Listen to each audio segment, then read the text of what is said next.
was your reaction to it all? Two passionate teams. I mean, it's been a long time waiting, 10 years. These guys have waited for this, and you can tell this is not an all-star game. This is a battle of the best, and it's so fun to be a part of it. That's what it sounded like over the weekend alongside Alex Ferrario, who is officially back with us today, and Tanner Hendrickson. I'm Brandon Kiley. It's BK and Ferrario here on 101 ESPN. All of that audio courtesy of Turner Sports as the Four Nations face-off continued over the weekend with, I mean, let's be honest here, Alex, the best game of the tournament thus far. The thing that we were all waiting for, which was Team USA versus Team Canada, and man, it lived up to every ounce of the hype. You couldn't have asked for anything more. It was the biggest story coming out of the sports weekend, which included Daytona, which was, I think, delayed 27 different times. Don't check my math on that, but it feels about right. Bigger than whatever that was last night for the NBA. Oh, they have something? All-Star game, I suppose, even though it was a 3-hour event and they played 34 minutes of basketball. We'll get into that later on. The biggest story of the weekend was 4.5 million viewers for the Four Nations face-off. Team Canada versus Team USA. Alex, to me, the biggest winners of that were the Kachuk brothers, who went out there in the first 10 seconds of the game, got into a couple of fights. I was listening to TMA earlier. They said the comparison that I was going to make. TJ Oshie made himself into a star based on one Olympics performance. That was it. Matthew Kachuk and Brady Kachuk were known because of their name and because Matthew has gone on these crazy playoff runs over the last couple of years. But that is the kind of thing that builds you from just being a star in hockey circles to being a star for my wife and people that are not all that interested in hockey, because this is a specific event that is taking place. It's more than just hockey people that are watching this. This is just a cool thing that's taking place right now. Alex, what'd you make of it over the weekend as Team USA, by the way, an important part of this, ended up getting the victory and securing the spot in the final? It was the best thing that could have happened for hockey. For the sport of hockey, that was the best thing that could have happened, because that was a massive stage, and it could have just been a normal game that felt kind of good, but it was everything leading up to that face-off. It was the environment inside Montreal. It was the chants before puck drop even started. Yes, it was the booing at the national anthem, and then it all kind of led up to both Matthew and Brady dropping the gloves. And for me, that was Bash Brothers from Mighty Ducks 2. Like when Matthew was in the penalty box banging on the glass when Brady was skating in, I got goosebumps. Like, it was just so important for the game of hockey, and you're right. That was my first thought. This was the TJ Oshie moment. But what's weird about it was the TJ Oshie moment was in the Olympics. This is a Four Nations tournament that was substituting the All-Star game. The All-Star game doesn't even probably allows it, but nobody opts in to actually body checking. And every single moment that somebody touched the puck in that first period of USA versus Canada, they were going into the boards. I mean, Sidney Crosby and Connor McDavid were getting cross-checked into the boards. And this is supposed to be their week off of hockey before they start the second week. There are real injuries that have taken place. Real injuries. Crosby's supposedly hurt going into this. But that is the state of what the NHL was trying to accomplish. And if you were just a common sports fan and like, yeah, hockey's just, I don't know, it's not it for me. That was it. That was the moment that everyone was bought in. This. If you didn't like it over the weekend, you just don't like hockey. And that's fine. And now you learned. Different people like different things, and some don't like whatever it is that you like, right? I enjoy hockey. That's the best and purest version of it. You are not going to get better than that. It's two different nations that, like, geopolitically right now have some stuff going on. We don't have to get into it, but that plays into it for sure. Alex, you mentioned, like, the booing of the national anthem. Wherever you stand on any of this stuff, that's part of the story. The fact that these teams have not met in international competition in, almost 10 years now because of COVID, because of the NHL opting out of the Olympics, because of everything going on, like, that's also part of the story here. And so it just led into... It almost was the Mike Trout versus Shohei Ohtani World Baseball Classic moment. Like, baseball had a moment there where the game came down to these two stars at the peak of their powers that are going up against one another to determine the game in that moment. And that's what that Team Canada versus Team USA was. Like, you had all of this history and all of this stuff leading into this exact moment. And it was beautiful, man. It was an awesome game. You couldn't have asked for anything more. And Alex, you said something earlier today, like actually getting into the nitty-gritty of the hockey that was played. What you saw was really some insight into what's working now in the NHL, in international competition. Like, as much as it's all this new age stuff, and you got these analytics, and you got the pond hockey stuff that we all like watching, it's a lot of fun to watch.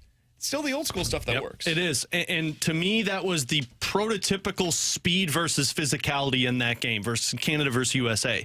And every time Canada had the puck in that first game that they played against Sweden, they'd be in the zone for it felt like 75 seconds. It'd be cycling. It'd be shots from the outside. It would just be nonstop Canada pressure, and Sweden didn't know what to do. How many times did you guys feel like Canada was just building the momentum meter in the offensive zone against USA? For me personally, that felt like a one-and-done type of game for Canada. Look at the lone goal that they scored. Mind you, the Blues didn't it? Kind of did. Yeah. Goaltender as well. We'll get to that later. Don't get me into that right now. But Connor McDavid goes East Coast, West Coast, and then scores that goal for you. That was how they had to play. USA was basically shutting them down with their physicality and their checking. And I go back, I think I referenced this when you were out a couple of weeks ago, BK. It was a Ken Hitchcock quote on that Life is a Blue YouTube piece.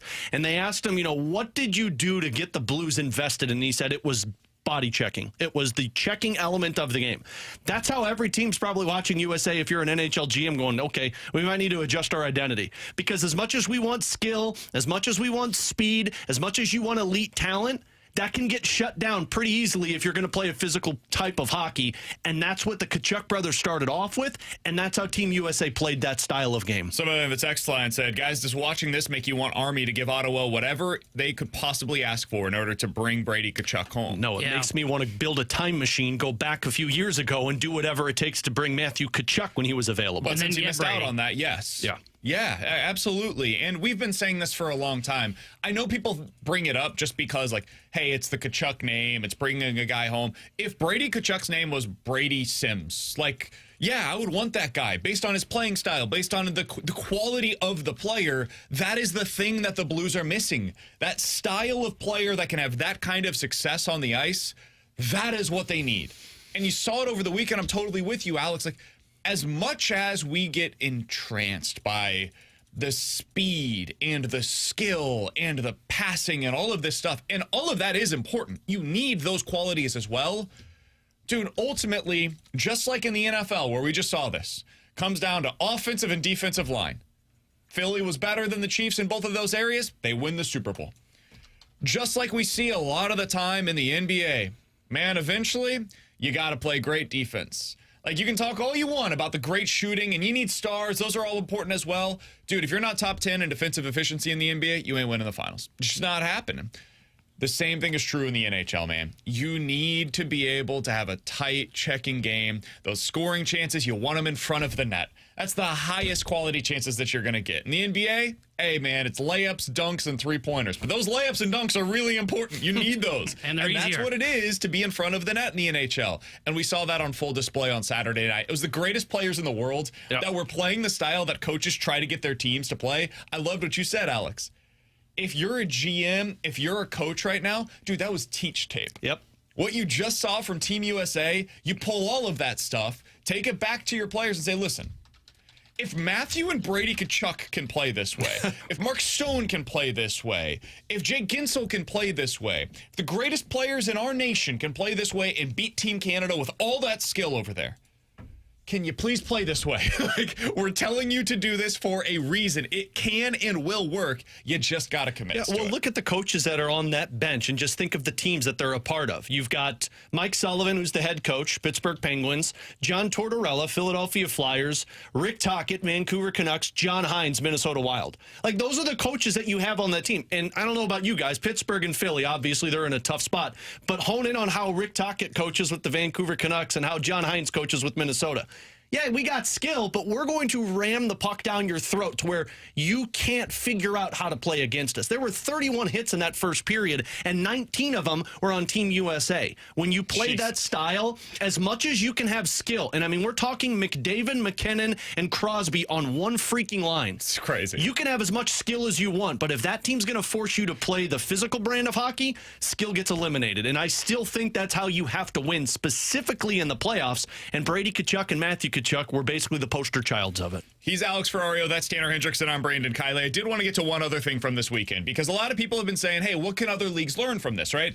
The Pro Bowl in the NFL is an absolute disaster. Like, it's not even a real game at this point. It's literally a flag football game.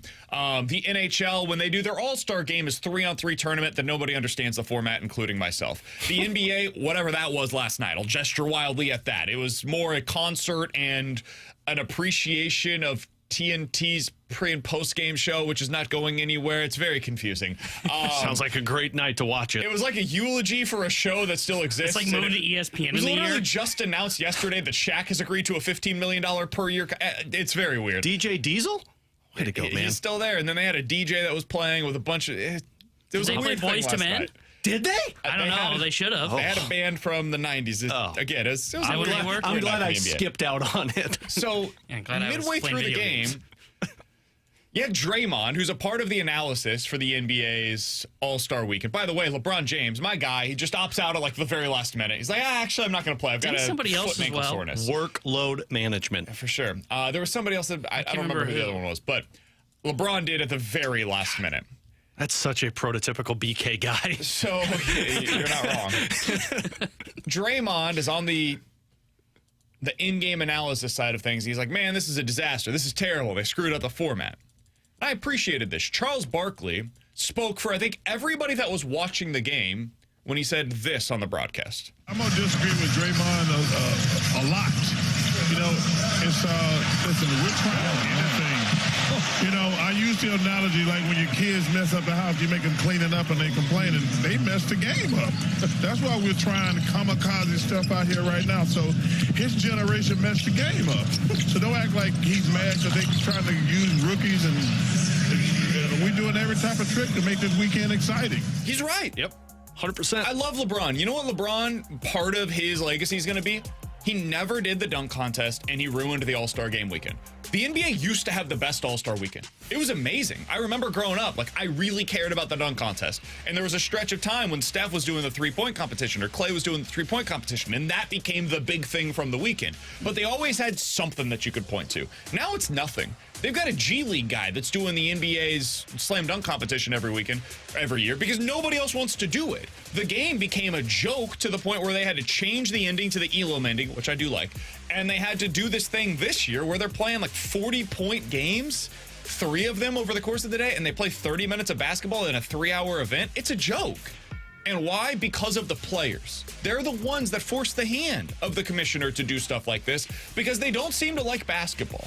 They play it really well, and when it gets to the highest stakes possible, it's really good. But when they're just doing it for free, or when they're doing it as an exhibition to, sell the game to a greater number of fans, they don't care. That's on you, man. So a lot of people are asking, hey, what could other leagues do to emulate what we saw this weekend from the NHL, from the Four Nations face-off? The answer is nothing. I don't think that you can do that. Part of it was the history and the current geopolitical situation with the United States and Canada. That's part of it. Hard to ignore. Part of it is they haven't played in international competition in a decade. It's a big thing that leads to a climax, right? And part of it is just like hockey lends itself to that, man. When hockey players really care, that's what you get. And I think you get some of that with the NBA players whenever they're going over to the international tournaments, especially the Olympics. So you get that every 4 years. There's really nothing that you can do for this for football. It doesn't exist. No. And baseball-wise, it's a World Baseball Classic, which is an awesome event that I really enjoy watching. So there are things that are similar to this in other sports, but you can't emulate it the way that you did in the NHL, where you've got this during the All-Star break. That just doesn't exist for other sports, and that's okay. Make it unique. This can work for the NHL, and just be happy for them. Yeah. It's kind of similar to baseball, where they've got the game that they do every year, where at times it was going up to the Field of Dreams. This year it was going down to Rickwood. Like, those games are really special. You can't overdo it, but it's really special when you do it. Going to Bristol. Yeah. That's every sport should have its own thing. Hockey now has its thing. Yeah, well, and hockey can't overdo this. Like, this can't be a every year thing, because if it does get watered down a little bit. But the only way you get this is if the players care. Totally. Like, Sidney Crosby shouldn't be playing in this tournament. He's hurt, But instead, he basically said, no, I want to go play for Team Canada. It might be one of my last few opportunities to do that. I guarantee if you were to ask Alex Pietrangelo now, who opted out of it, he'd probably be like, yeah, I kind of wish I was playing right now for Team Canada for how exciting it was. The All-Star game used to be where guys were like, no, I'm going to take the week off. I'm not going to go to Columbus, Ohio in the middle of winter to go play in a 3-on-3 All-Star competition. That's dumb. I want to take off.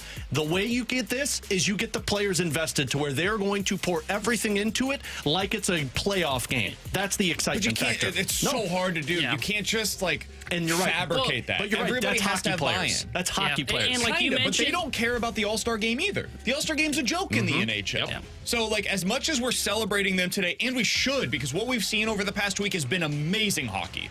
And you'll see more of it tonight as Team USA goes up against Sweden in what is basically a meaningless game. But it's a game nonetheless, so it'll be fun. It is. and you can hear it right here on 101 ESPN. Yeah, that's right. Good They're promo. sitting like two players. They switched a goaltender. It doesn't matter. But this has been 7 o'clock, amazing, and I'm not 101. trying to take anything away from them. But you can't just fabricate that. It has to be organic. And it has been for this tournament, and that's what makes it so special. So it's been a lot of fun to watch. Yeah, and to your point on the NBA, they have these things in the offseason. Give credit to the NBA guys when they do go to the Olympics. It does matter, but I also have to point out, hey, LeBron sat out 2 of the Olympics. 2, maybe even 3 tournaments, if I'm not mistaken. He didn't go every opportunity that he had. Same for, the World Cup of Basketball, which is in the 2 years in between that spot. So, there is a little bit of players do have to be fully invested, fully committed to doing this, and that's the thing that's so special. These international tournaments the NHL wants to do, 4 nations, World Cup coming in 4 years in between the Olympics. These work if the players care enough to buy in and say, I really want to play for my country, not just go out and say, I'll put on the Canadian gear, but we'll make it more of an all-star festivity. And that's it once again. To me, that's hockey players. If it's representing their country, they're going to do everything they can to put that jersey on. With Alex and T-Bone on BK, 314-399-9646 is the Air Comfort Service text line to get involved in the show. If you guys want to do so, you can always check us out on YouTube as well, youtube.com/101ESPN STL. In 15 minutes, we're going to be joined by our friend, the Cardinals insider for The Athletic, Katie Wu. Want to get her thoughts on what she heard yesterday from Nolan Arenado, Ollie Marmol, and John Mozeliak, as all of them spoke to the media after Nolan made it to Cardinals camp. He's going to be there. He's going to be a part of the Cardinals. Sounds like that is official for the 2025 season. So coming up next, what does that mean for the Cardinals in 2025? And how much, if at all, do expectations for the team change if Arenado is able to regain his form? We'll talk about that next year on 101 ESPN.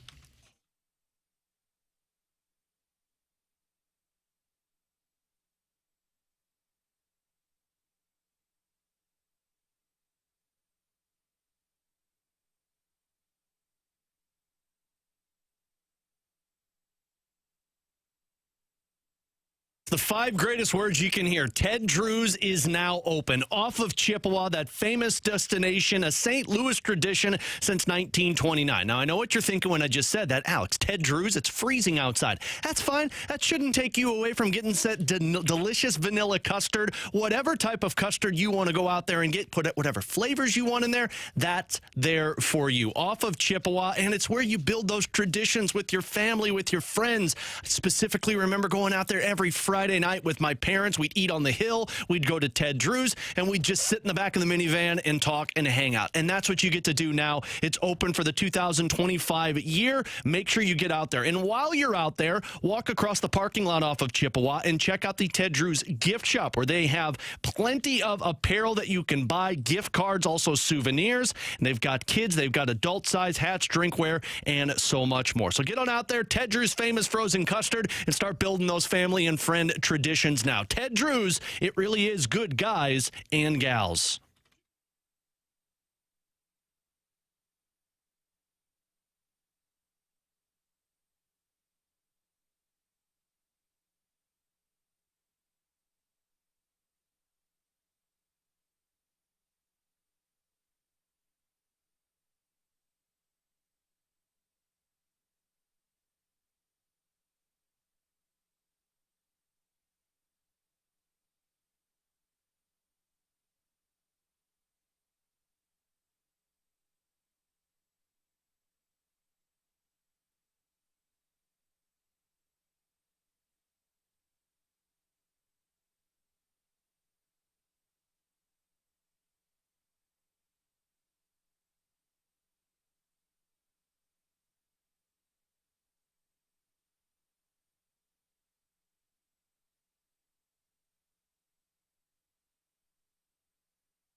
All right, alongside Alex and T-Bone, I'm BK. So yesterday, John Mozeliak, Ollie Marmol, Nolan Arenado, they all met with the media. And they all basically sang the same tune, which is, hey, Nolan's here. He's comfortable being here, and we're happy to have him back. Now, that is a very different tune than what had been saying the rest of the offseason, in which John Mozeliak said priority number 1, 2, and 3 is to trade Nolan Arenado and get him to another market. Awkward. I do think it's worth noting, and T-Bone, you mentioned this earlier today, I think Nolan, after hearing him speak, genuinely is not opposed to being here. I think he's totally fine with it. I think Nolan would have preferred to play for a legit World Series contender. So if he could have gone to the Dodgers or the Padres or the Yankees or Boston, he would have been happy to do so. Whoever the fifth team is, we don't know that yet. Still kind of, I don't know that we're ever going to know who that fifth team was. It's not a contender. Those teams that were on his list, he would have been more than happy to go to. But he said, I'm not expanding my list. It's a list of 5 teams that I was comfortable with, that my family would have been comfortable moving to, but I'm not expanding beyond that. So I don't think this is going to be a thing inside of the clubhouse. I don't get that sense. Alex, what was your takeaway from hearing everybody talk yesterday and now kind of projecting forward what this is going to mean for the Cardinals now that Arenado is officially a part of it? On the Arenado side of things, like just reading it over these last few days, like I agree with him. I wouldn't be expanding my list either. It referenced in the piece, like he's got a 2-year-old kid. Like I'm not going to uproot my entire family to go to Detroit or Seattle because the team wants to get rid of me. I want to stay where I'm comfortable and I want to stay where I have roots down. And that's either California, Boston, who he believed was a real shot at winning a World Series, the same with the Yankees, and I'm going to stay in St. Louis. So for him, I understand. That's the player side. That's the personal side of it. He's earned that right, and good for him to be comfortable there. And I don't think Cardinals fans should view this as, oh, we're stuck with him now. Potentially could be good. And that was the biggest thing that I took away, BK. I looked at this as reading the quotes from Nolan Arenado. It seemingly felt that he viewed this as, look, I'm coming to terms with the fact I may not get to play for a World Series. I'm coming to terms with the fact that I'm 34 years old, probably only have 3 or 4 more years left, and I'm not going to get traded until this contract is done. So World Series might be out of the question for me. So you know what I can do now? I can work my ass off to try and push for a trade. If the team still wants to move me, great. But I've got to fix who I am as a player because I was bad last year. And that's the reason I'm not getting traded. To me, this feels a lot like in the NHL when guys clears waivers and 31 other teams say, no, I don't want you. Yep. It's like a realization of like, shoot, I need to figure out what's wrong with me right now. That's where I came to terms with it for Nolan Arenado. He sounds like a guy that's like, I'm not going to get to go to the Dodgers or the Padres or the Red Sox or the Yankees to win a World Series. And why is that?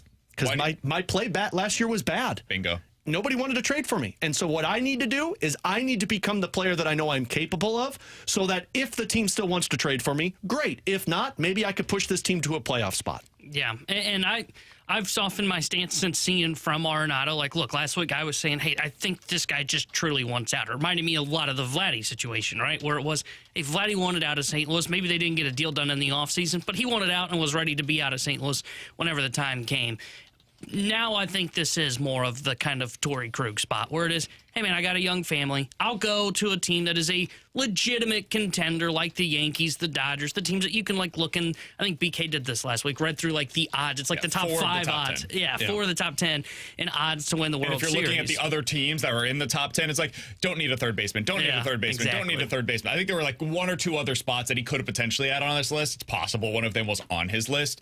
But, yeah, he basically went to Vegas odds and was like, okay, who could I go to that I would make sense for, potentially, and that can win the World Series, and he put those on a list. Yeah, and I agree. I don't think that this is going to be a problem because it does sound like he is more accepting of where he is. Now, maybe that changes if they get off to an atrocious start and he is playing well. Maybe something changes then, and then he goes back to saying, hey, we're too young in this clubhouse. But, like, hey, newsflash, that's the whole goal of the 2025 season. At least he goes in knowing that. Yeah, exactly. And I think that's the most important part. I said this on Friday. Look, I think it's super helpful that John Mozeliak, we don't know how much communication he's had with Nolan. It sounds like there's been quite a bit, though, of like, hey, here's the direction we're going. Do you want to go out? Okay, well, yeah, I'll give you 5 teams. Okay, I'll work with you, try and get you to these 5 teams. Hey, these 5 teams, we can't make a deal happen. You're our starting third baseman. I think that kind of communication is so helpful in this situation, and it's not like hey, we're going to try and trade him. He doesn't know, and he gets blindsided by it. I think knowing the expectations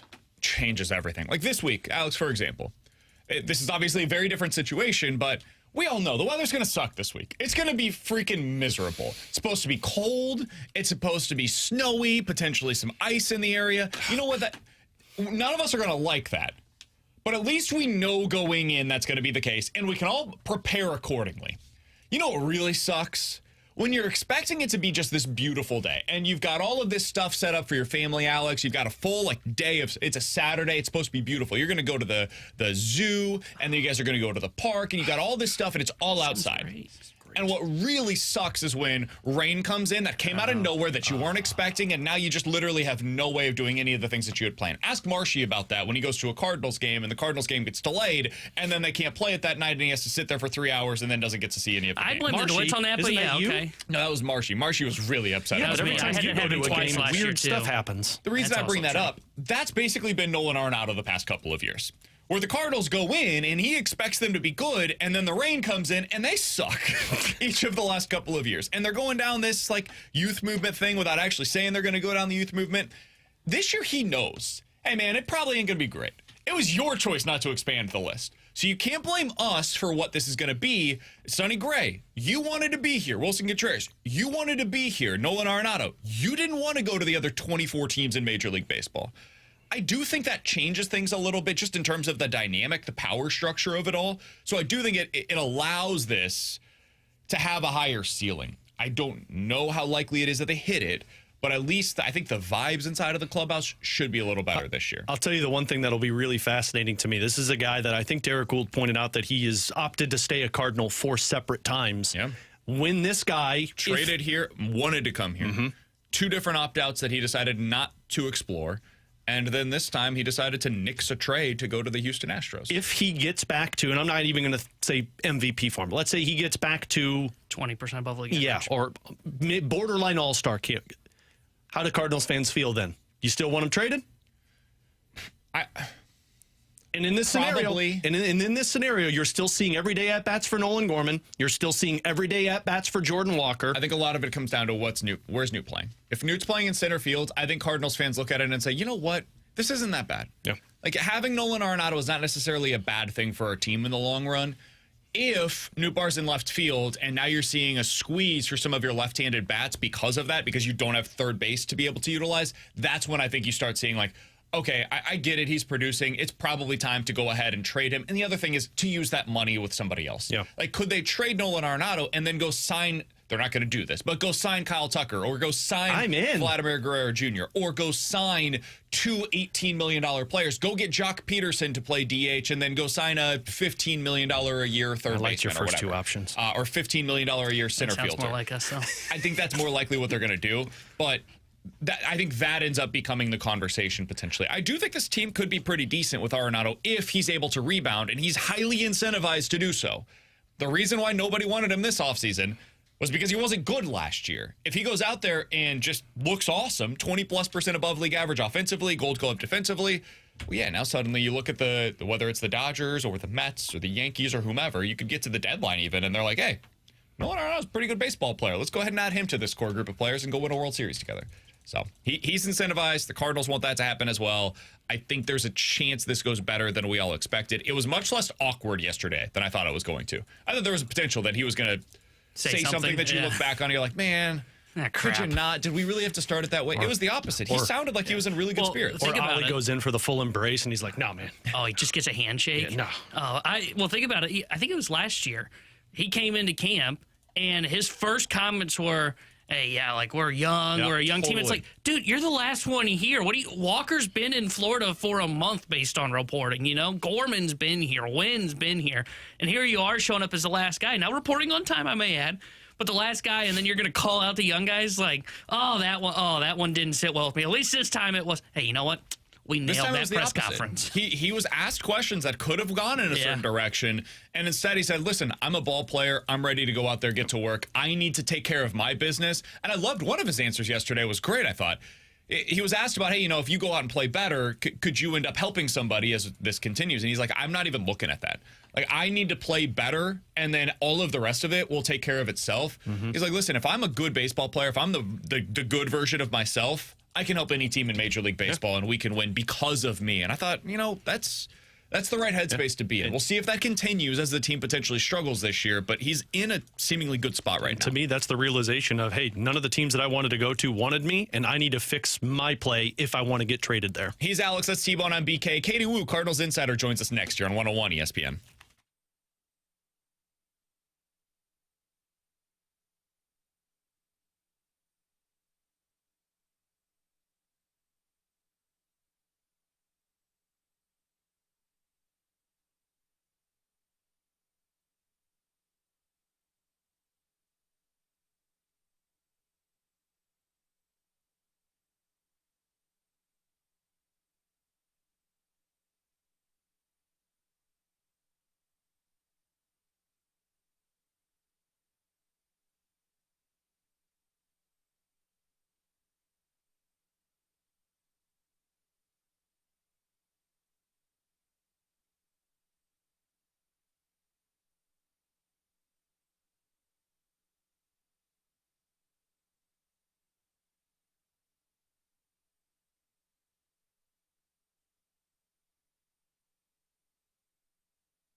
Tanner Hendrickson here with a Sports Center update driven by Johnny Londoff Chevrolet and Johnny Londoff Autoplex. USA took down Canada 3-1 in the Four Nations tournament over the weekend, and they will wrap up their tournament today as they take on Sweden. And we'll have pregame coverage starting at 6 o'clock tonight here on 101 ESPN. Puck drop at 7 o'clock here on 101 ESPN. The Sports Center update is driven by Johnny Londoff Chevrolet and Johnny Londoff Autoplex. See them at Londoff.com. Chevy, together we drive. Are you kidding me?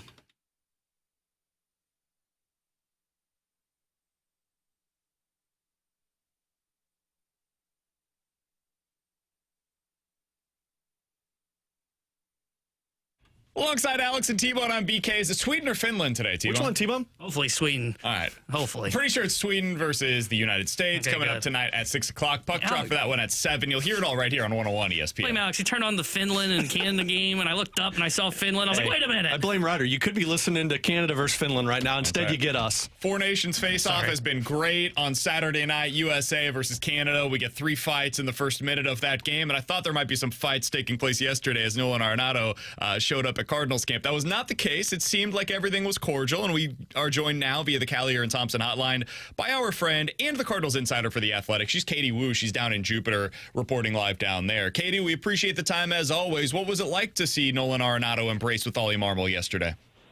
Well, gentlemen, good morning. It was certainly not a scene that I expected to see. It was possible all off season, but really, at least for the first half, I was convinced, much like the rest of the industry, that Nolan Arenado would not be in a Cardinals uniform come spring training. But hey, life comes at you fast, and there he was. I think, over the last week, it was pretty funny, in my opinion. On Tuesday, we talked with Mo for pitchers and catchers, and he says, hey, we're still trying to trade him. And then 24 hours later, Alex Bregman signs with the Red Sox, and all of a sudden, they're no longer trying to trade him because there's simply nowhere he could go. So, while there maybe was some speculation that things would be awkward, just given the nature of the situation, it was all in all totally professional, cordial experiences across the board. Nolan's actually taking live BP right now against Eric Spetty, I believe. And yeah, it's pretty much standard quo. First full squad workout. Wilson Contreras at first base, Nolan Arenado at third base.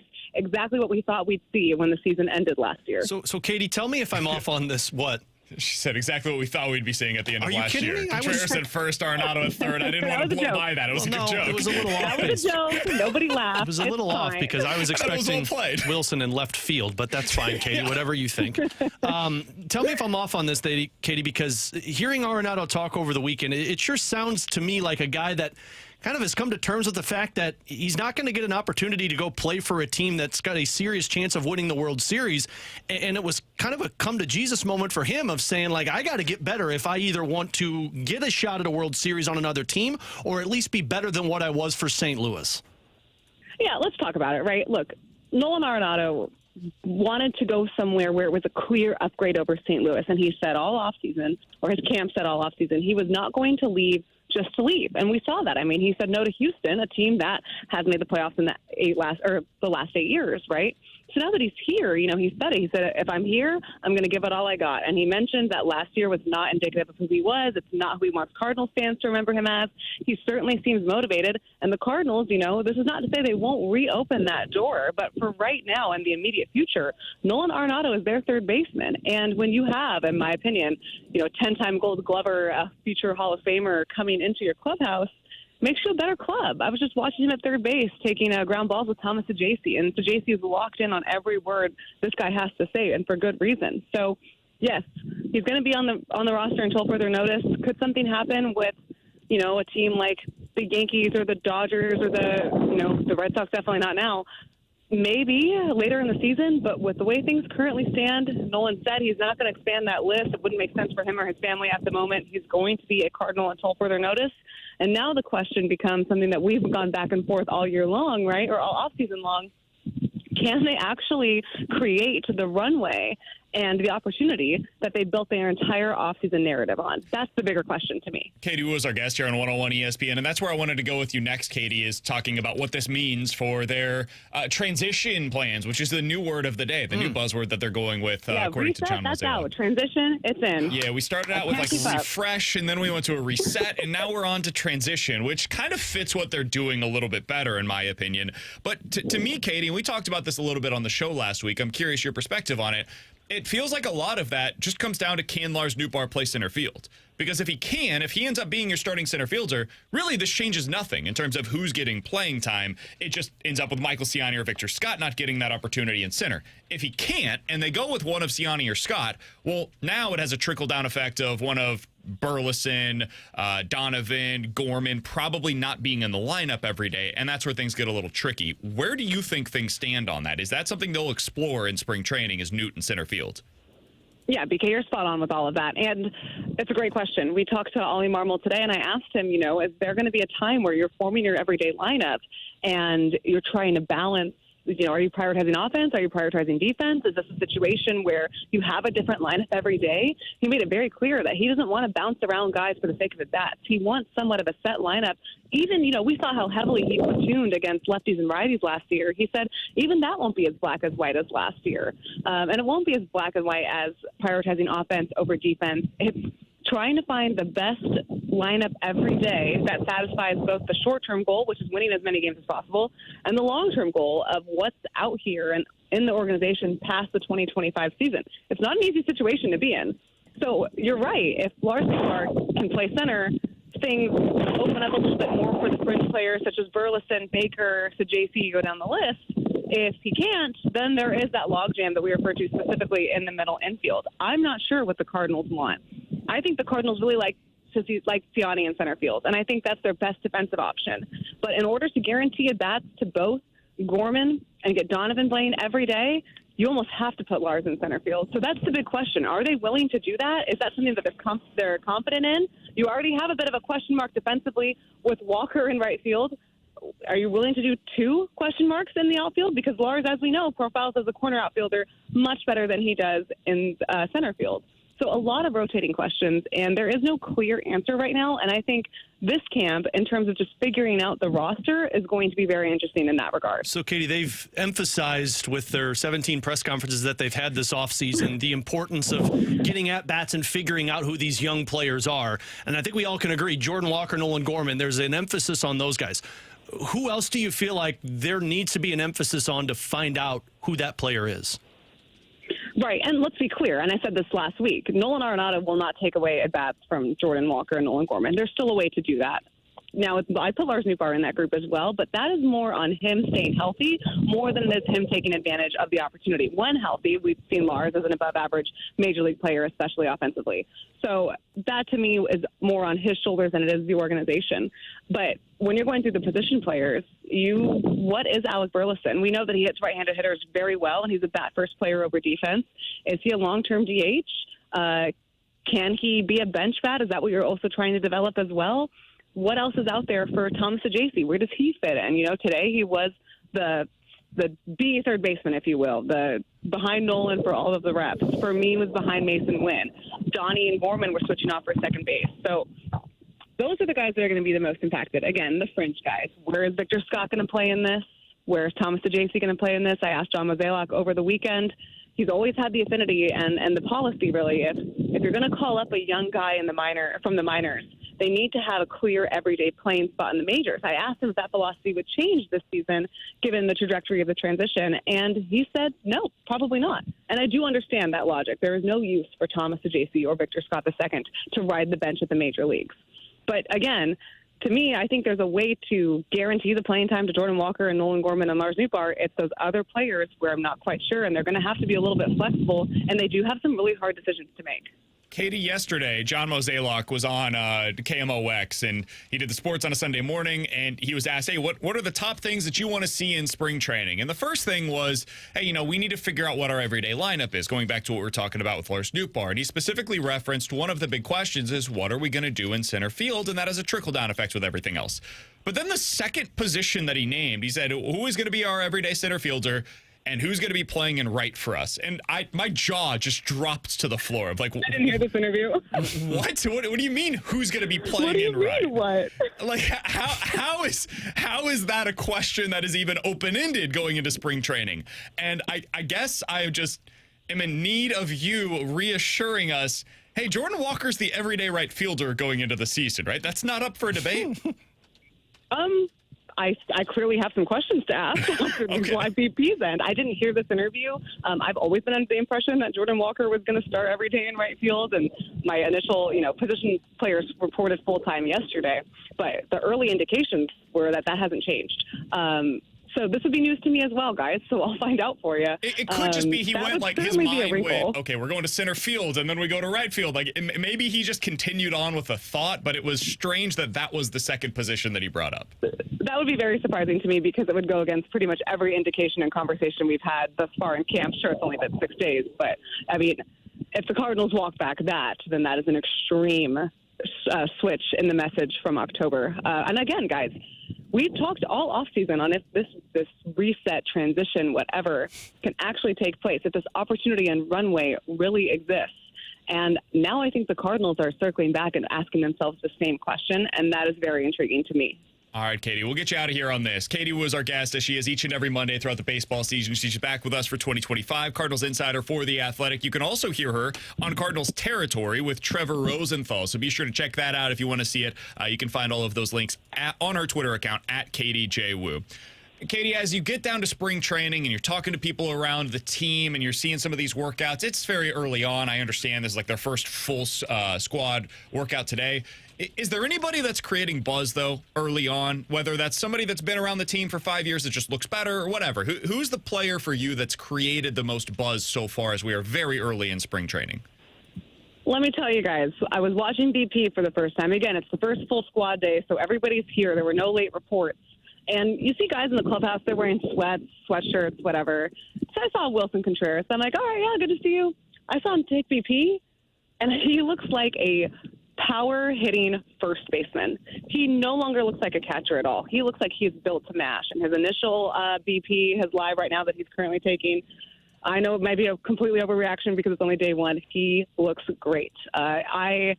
It's just the way the ball was coming off the bat during batting practice. It was loud. I remember Lars Nootbaar's head jerked up. He was, whoa! Like, it was a noticeable difference in terms of size and swing. He looks really good, and I'm not sure how the Contreras to first base position is going to go, but I was talking to him earlier today, and he seems pretty confident. One thing I'm not concerned about, though, is his offense. He certainly looks like he is built to mash. If you're able to get a little career year out of Wilson Contreras, plays 150 games to 135 OPS plus, that's a real middle of the order there, Alex. Probably did the Pete Alonso offseason workout method where in between innings, he's just going to be doing bench presses in the clubhouse. That's fine. He can be the DH. Yeah. If that's what we need, and that's the way that we get the best version of Wilson Contreras' bat in the lineup, cool. We're not going to call him a polar bear, Katie. We're calling him a grizzly bear. There we go. I think he'd like that, actually. I think he's really motivated to be better than last year. And I was really taken aback. I was talking to Derek Gould as well, and I was like, hey, is it me or is Contreras huge?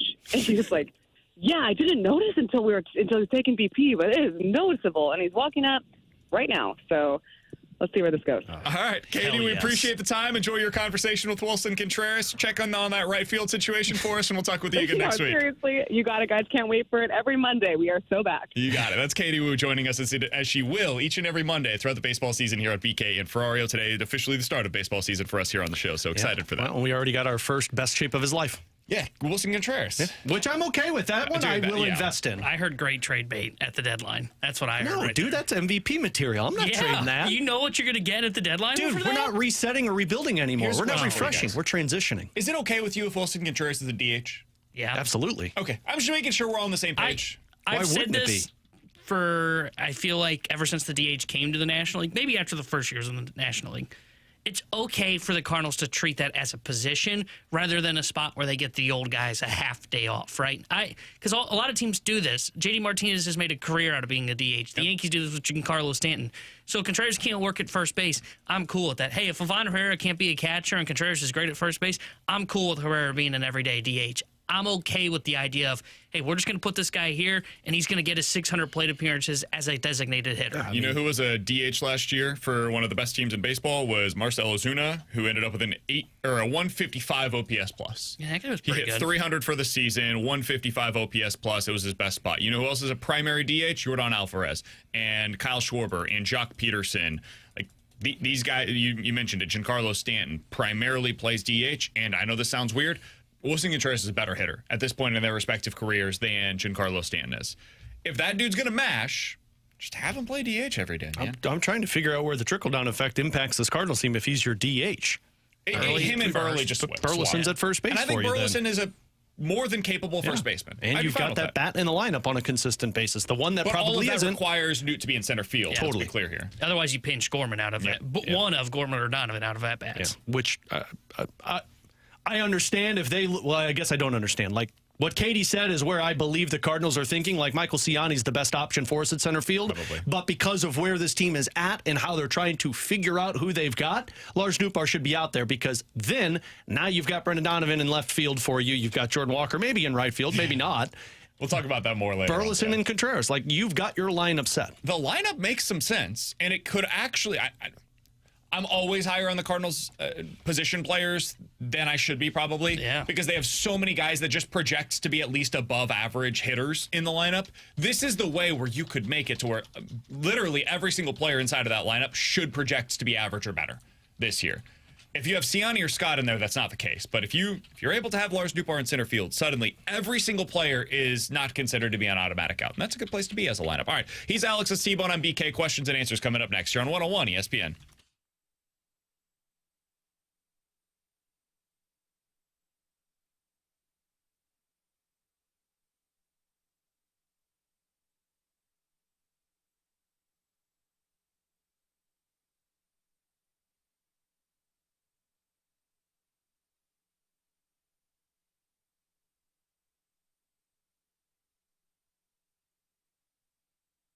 Hey, it's BK, and it is time to unlock your inner champion. The place to do so is Victory Men's Health. You can check them out today. They have 4 great locations across the St. Louis area, but before you do that, check them out online, victorymenshealth.com. It's a super easy process. You go to their website, and on the top right corner of the page, it says Book Now. Click on that, put in your name, email, phone number. Tell them BK with the 101 ESPN sent you, and then tell them how it is that they can unlock your inner champion. That means different things for different people.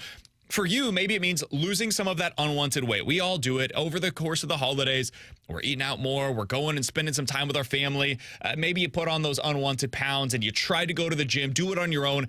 It's difficult, man. You hit that plateau and it takes a long time for you to get out of that. Over at Victory Men's Health, they could potentially help you out with that. If it's something different for you, you came in on a Monday morning to your work and you're like, man, I don't have the same energy that I once did. It could be due to low testosterone. They can check that for you in that first appointment at Victory Men's Health. Check them out today, victorymenshealth.com. That's victorymenshealth.com.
314-399-9646 is the Air Comfort Service text line for questions and answers. If you guys have any questions, get them in right now, or you can check us out on YouTube. Get the questions in over there at youtube.com/101ESPN STL. From the 501, guys, if it is U.S. versus Canada on Thursday, would that be considered the biggest hockey game? And if so, since when?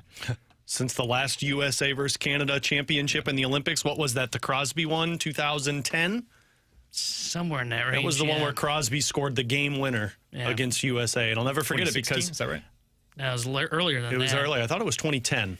Yeah, I want to say 10. It was Canada versus USA for gold. I was in middle school, I think. I drove back from Savannah, Georgia. We were taking my sister to college, and we drove back from Savannah, Georgia to get home in time for puck drop. Yeah, I would agree. It's probably the biggest game since then. I can't think, because there was another Olympics after that, but I don't remember who was. I think it was like Sweden and Canada. I think Sweden actually won. Yeah, because U.S. finished, I think, 4th, if I remember correctly, because I remember it being a big deal. So I think it probably would be since that Crosby game when he had the overtime winner. And that's what made, I know we talked about it earlier, but that's what made that game feel special over the weekend, right? Was it felt big, and it brought back some memories for, if you remember that game when they played in the Olympics. 314-399-9646 is the Air Comfort Service X line from the 314. Guys, how far do you think Mizzou will get into the tournament? Brandon? Final Four. I'm done holding it back. Put your money where your mouth is. I'm done holding it back. I'm done. Why don't you go beyond the Final Four? I'm ready. I didn't even realize he was wearing a damn Mizzou shirt today. Dude, this team's awesome. They're great. I love the chemistry that they have, the post-game stuff that they do where everybody's in the background with the, going on. It's great. And I love watching Gray every time that he goes to the free throw line. Nobody can hold back. He gets a lane violation every time that he steps to the line. There was a highlight reel. I put this up on Twitter at BK Sports Talk that I retweeted it. It is 2.5 minutes long of lane violations as Josh Gray is shooting a free throw. It's one of the craziest things I've ever seen, but nobody can stop it. So shoot the damn ball. Final Four. Why not? I don't think they're going to get there, but yeah, if you ask me how far do I think they can get, Final Four. I'll take one step backwards, and I'll say an Elite Eight. Yeah. I don't think the Elite Eight's out of the question. I think this team's got the shooters. I think they've got the depth. And frankly, I think they've got the roles for every single player on that bench. It's just a matter of, do you get the ideal matchups or not? And that's where I think it's going to come down to it for Mizzou. In all seriousness, the expectation's Sweet 16. They're a top 16 team in the country, in my opinion. They will, as of today, be seeded accordingly. They should be a top 4 seed. I think that should be the expectation. The hope is that they can get further, and they could potentially get to their first Elite Eight since 08, I think it was. So, yeah, that's my hope. Yeah, I think Sweet 16, Elite 8, somewhere in that range. Kind of depends on the seeding, because if they're a 4, 5, you then run into the 1 and the Sweet 16, if I'm not mistaken. So potentially, unless they lose. Yeah, so like Alex said, kind of depends on the matchups. But I also know Mizzou, BK's told me this ever since I've known him since 2020. Mizzou can't have nice things, so I smell a first-round exit. That's possible. I don't think that this team is going to lose in the first round. They're too good. They've got a ton I didn't think of Kobe Brown and them would lose to Princeton. I'm with you. That team, though, we knew was flawed. This team actually plays defense a little bit. It's not great, but it's a hell of a lot better than that team was. Team didn't they have can get depth. stops. Yeah, that team had 3 players. This team goes legitimately 7 to 10 deep, depending on the game. Some of the freshmen are starting to come along in a meaningful way now. Ant Robinson had a really great game over the weekend. You're starting to see Jacob Cruz. He's developed into a role. This is a good basketball Dennis Gates team, might be having the best comeback by an SEC coach in the history of college basketball. He's going to go from winless to a double bye in the tournament. And taking down, it's what, the best, 3 top 10 teams? Dude, this is the best SEC I think that there's ever been. Yeah. It's one of the best conferences we've ever seen in college basketball. The ACC used to be unbelievable. And so it's kind of on that level. The only bad teams in the conference are, and bad is loosely termed, South Carolina and the LSU. Those are probably the only 2 genuinely bad teams in the conference right now. They have a chance to get 14 teams into the tournament. It's crazy. It's absolutely crazy what we're witnessing in the SEC. And Mizzou's one of the top 4 teams in the conference right now. All right, coming up in 15 minutes, 314-399-9646 is the Air Comfort Service text line for in or out. You guys give us a scenario. We'll tell you if we are in or out on BK and Ferrario. But coming up next, Jordan Binnington is getting some criticism from Team Canada fans. Who could have seen this one coming? Al's going to defend his boy next year on 101 ESPN.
Alongside Alex and T-Bone on BK. So Jordan Binnington's in net once again today for Team Canada, and that's been the expectation all along, Alex. They made it very clear, hey, Benner's our goalie. We're going to sink or swim with this guy in net. Well, over the weekend, they sank with it. I don't think it was necessarily Jordan Binnington's fault, though. That first game, I didn't think he was great. I thought there was at least one softie that he let in. Over the weekend, they lost because Team USA was better. They didn't lose because they had a bad goalie. They lost because they put one goal in net when they have, Connor McDavid and Sidney Crosby, Nathan McKinnon on the same damn line. If you can't score more than a goal, that's on you. That's not on your goalie. That means your offense didn't get anything going. But, Alex, this has been the criticism, and Team Canada fans are once again frustrated with what they're getting in net right now. What do you make of it, and do you think they're making the right call by sticking with Jordan Binnington? Yep. I can't believe I'm even asking you this question, but I suppose that this is where we're at. You sure you want to ask T-Bone that question and let him give you the answer? Yeah, they're making the right decision. I saw this from Steve Ellis, who put it out before the game this afternoon. Jordan Binnington has the second best high danger save percentage in the tournament right now at .933. He's made 14 saves out of 15 shots in high danger scenarios. The next best one is Connor Hellebuck at .941, who's made 16 of 17. To sit there and say that Jordan Binnington is the liability is just wild to me. Did he give up 2 softies against Sweden? Absolutely. I think he would tell you that. He gave up a rough goal versus USA, but I don't even know if I would consider it rough. It was off of the rush. He was screened a little bit. But more importantly, let's look at the saves that he did make in that USA game and in the Sweden game. The Sweden game, specifically in overtime, he made 4 saves point blank off of Zibanejad, and I forget whom the other one was, but they were point blank, high danger breakaway chances, and he stopped them so that his team could win in overtime. He did the same thing against Team USA for the entire first period, minus the 1 goal that got past him. He gave his team the chance to win. So, no. And frankly, I was reading the piece by James Myrtle today on The Athletic saying, they need to put Aiden Hill in there. He's been a better goaltender. Aiden Hill is the Spider-Man meme of Jordan Binnington this season. Yeah. They're the same guy. That game against USA, I know it sucks for a lot of Canadian fans, but you know why you lost it? Because Connor McDavid, Sidney Crosby, and all of your other superstars couldn't beat Connor Hellebuck. It wasn't your goaltender. So, no, I think the right chance for this one, and John Cooper had said it best, that dude knows how to win in big games, and he's given the team the chance to win every single time. I have no problem with it. If they wanted to go to Aiden Hill today to find out, because Canada should win no matter what. No matter who's in net this today. This is a must-win for them. They should win in regulation, get to that final game, and you end up seeing Team USA once again. If they went to Aiden Hill today, I wouldn't think it was a terrible idea. Because then you find out, right? Let's see what he looks like against this specific team, and then we'll make the decision on who's going to start against Team USA. That being said, if you make that move, it is a little hard to undo. If you make that move and you go to Aiden Hill, Hill plays well today, you kind of have to go to Aiden Hill once again for the game against Team USA. Today was the day they made their decision. Yeah. This is the most important game for them until Thursday. Right. But even, let's say Binnington is fine, but not great today. You're going to Binnington in that game against Team USA. Absolutely. The only way you don't is if Binnington gets pulled somehow in the early portion of this game, and he's only getting pulled if you probably end up losing this game. So Binnington's their guy. That's what they made the decision of earlier today, and they're, again, going to either sink or swim with it. I think that's fine. Aiden Hill this year, on a far better team, with much better defensemen in front of them, has a .900 save percentage this season. He's been almost exactly league average so far this year, as has Jordan Binnington, with slightly worse defense in front of him, and certainly not as good forwards in front of him as what they have in Vegas right now. Aiden Hill just is not the answer to the question. And it kind of reminds me of, we'd be asking at times for the Cardinals to put in somebody else, right? Somebody else has to be better, especially when it came to their rotation. And the answer a lot of the time was, no, that's worse. I didn't like what they had, but this is worse. I don't enjoy watching this at all. Sometimes what you've got and what you're going with, especially when you've got a coaching staff as smart as what Team Canada has right now, sometimes this is just the best option for you. The bigger problem for Canada is the lack of development of goaltenders. You don't have a Connor Hellebuck. You don't have a Jussi Saros, although he's been bad. Sweden's team's goaltender has been bad. This just kind of goes to show you the elite talent that you're seeing on the offensive side, and that is how Team USA plays, by the way. They will make you pay by one mistake, and they did so with that Jake Gensel goal that I know a lot of people are referencing why Jordan Binnington gave up the softie. Again, when you get beat 5-hole, it's never a pretty sight, but he also made 7 other saves, considering high danger chances in that game, that would have turned into a 4 or 5-1 loss. All right, so you mentioned the name that I wanted to get to coming up next. because Jake Gensel had a really nice game. He's been great so far in this Four Nations face-off. Gensel looks very much like Jackson Burkett, but he plays very much like a star in the NHL. He's small. He's fast. He does not play with a particularly physical brand of hockey. Yeah, sounds like Jackson. He's just a really good hockey player. Alex, he's making about $9 million a year. He just got paid in a big way by the Tampa Bay Lightning. That's not a team that makes stupid mistakes most of the time. They're pretty smart. They know what they're doing. So far this year, he has 54 points in 54 games. 27 of those points have come via goals. He's on pace for like 40 goals again this year. It would be the third time in his NHL career he's eclipsed that mark. I bring up Jake Gensel because in his first 5 NHL seasons, he averaged 33 goals and 70 points per year. Jordan Kyrou in his first 5 NHL seasons has averaged 31 goals and 70 points per season. Jake Gensel's better. Right there in the numbers. Would you consider Jake Gensel to be a star? Not a superstar. I know he's not that. Superstars put up 100-plus points. Would you consider Jake Gensel to be a star? Because he's a big part of one of the best teams in this Four Nations face-off right now. He's on a Stanley Cup contender in Tampa Bay, and he's putting up potentially 40 goals this year. Would you consider him to be a star, Alex? I think he's a borderline star, and I would give him the slight edge towards being labeled a star because of his postseason success. I don't think he's a guy that when you think of one of the best players on his team, he's probably third or fourth on that list. Like when I go to Tampa Bay, I don't think of Jake Gensel right away. No. Think of Kucherov, you think of Point, you think of Hedman, you think of Vasilevsky. That's 4 guys before I even get to Jake Gensel. That's pretty amazing. When he was with the Pittsburgh Penguins, I still was probably about 4 players deep before I got to Jake Gensel. You Crosby, Malkin, Chris Letang, and then you'd get to Jake Gensel. I think he's a incredible complementary piece for a winning team with the potential to be a star. And I think what gives him that slight push is he's basically a point-per-game player in the playoffs. That's what, to me, pushes me in the direction of looking at Jake Gensel as a star. And that's the one thing that I can say or argue that Jordan Kyrou does not have yet, but it's not for the talent. He just hasn't had the opportunities to prove it. So the reason why I wanted to ask you guys this question today is because as I was watching that game over the weekend, I was thinking to myself, man, Jordan Kyrou is pretty close to being on the level with some of these guys that are playing right now. I get why he's not there. Totally understand. This is not me griping of like, hey, Kyrou should have been on Team Canada. They made a huge mistake here. He would have been the one that put the puck in the back of the net. That's not what I'm saying at all. But Jake Gensel's a really good player. He's certainly worth the $9 million contract that he was able to get from Tampa Bay.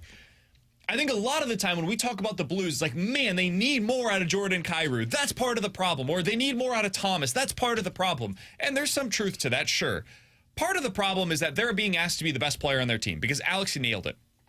Tampa Bay has at least 3 players that are better than Jake Gensel. At least. Pittsburgh had at least 3 players that were better than Jake Gensel.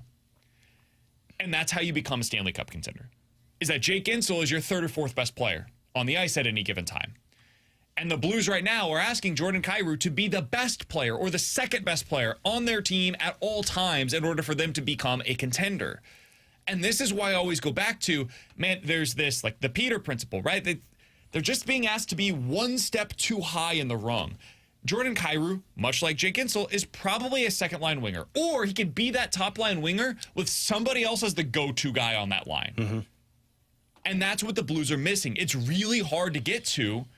It's incredibly difficult to acquire that player. Brady Tkachuk, Matthew Tkachuk, those are guys that could be that. But that's what the Blues are missing. And it's not a slight to Jordan Kyrou that he's not that guy. He's Jake Gensel.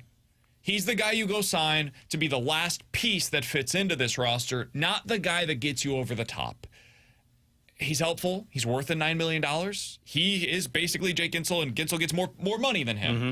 So you're really close, but they're missing the dude, man. Yeah. That's what they're missing. And the one thing with Jake Gensel that, again, gives him the slight edge is he is a lead on the power play. He's got 13 goals on the power play this season, where that's where you utilize him, right? You're a player that can score 40 goals, but you get a lot. Previously. No, he wasn't. Prior to this year in his career, he was kind of like Jordan Kyrou on the power play, where it was like 5 to 7 goals every year. Yep, and he's taken, I think, twice where he's had double digits, and that's, you find an area that you can expose, and you take advantage of that, and that's how you get to be in that star conversation. And Jake Gensel got there, but Jake Gensel got there by playing with incredible talent around them and picking the right destinations to play with. And Jordan Kyrou is still on a team that's trying to figure out who those pieces are. The Blues are in the position that Tampa Bay went out there and got the complimentary piece. The Blues have the complimentary piece. They're still searching for the star. Yep. Tampa Bay has all the stars, and they're like, we just need assets that make us better in certain areas. I don't know which one is... the easier way to go about it is the way that Tampa Bay has done it. That's the easier way to go about it. But the Blues are trying to do it in reverse. They're trying to get their Braden Point. They're trying to get their Kucherov. And until they find that guy, this is kind of what it looks like. You end up stuck in the middle where you've got your Jake Ginsel, but you're looking for your Braden Point. And the teams that have the Braden Points are the ones that end up going out there and winning the Stanley Cup. With Alex and T-Bone, I'm BK. In 15 minutes, we got to talk about this Mizzou basketball team. And, T-Bone, we got to talk about your Illini. Because they had two things over the weekend I have to imagine you're frustrated about. The on-court product and also what was that? What was that? What'd you do to Terrence Shannon? How is that the moment? We'll get into it in 15 minutes. In or out coming up next here on 101 ESPN.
Ooh, hoo, hoo, hoo.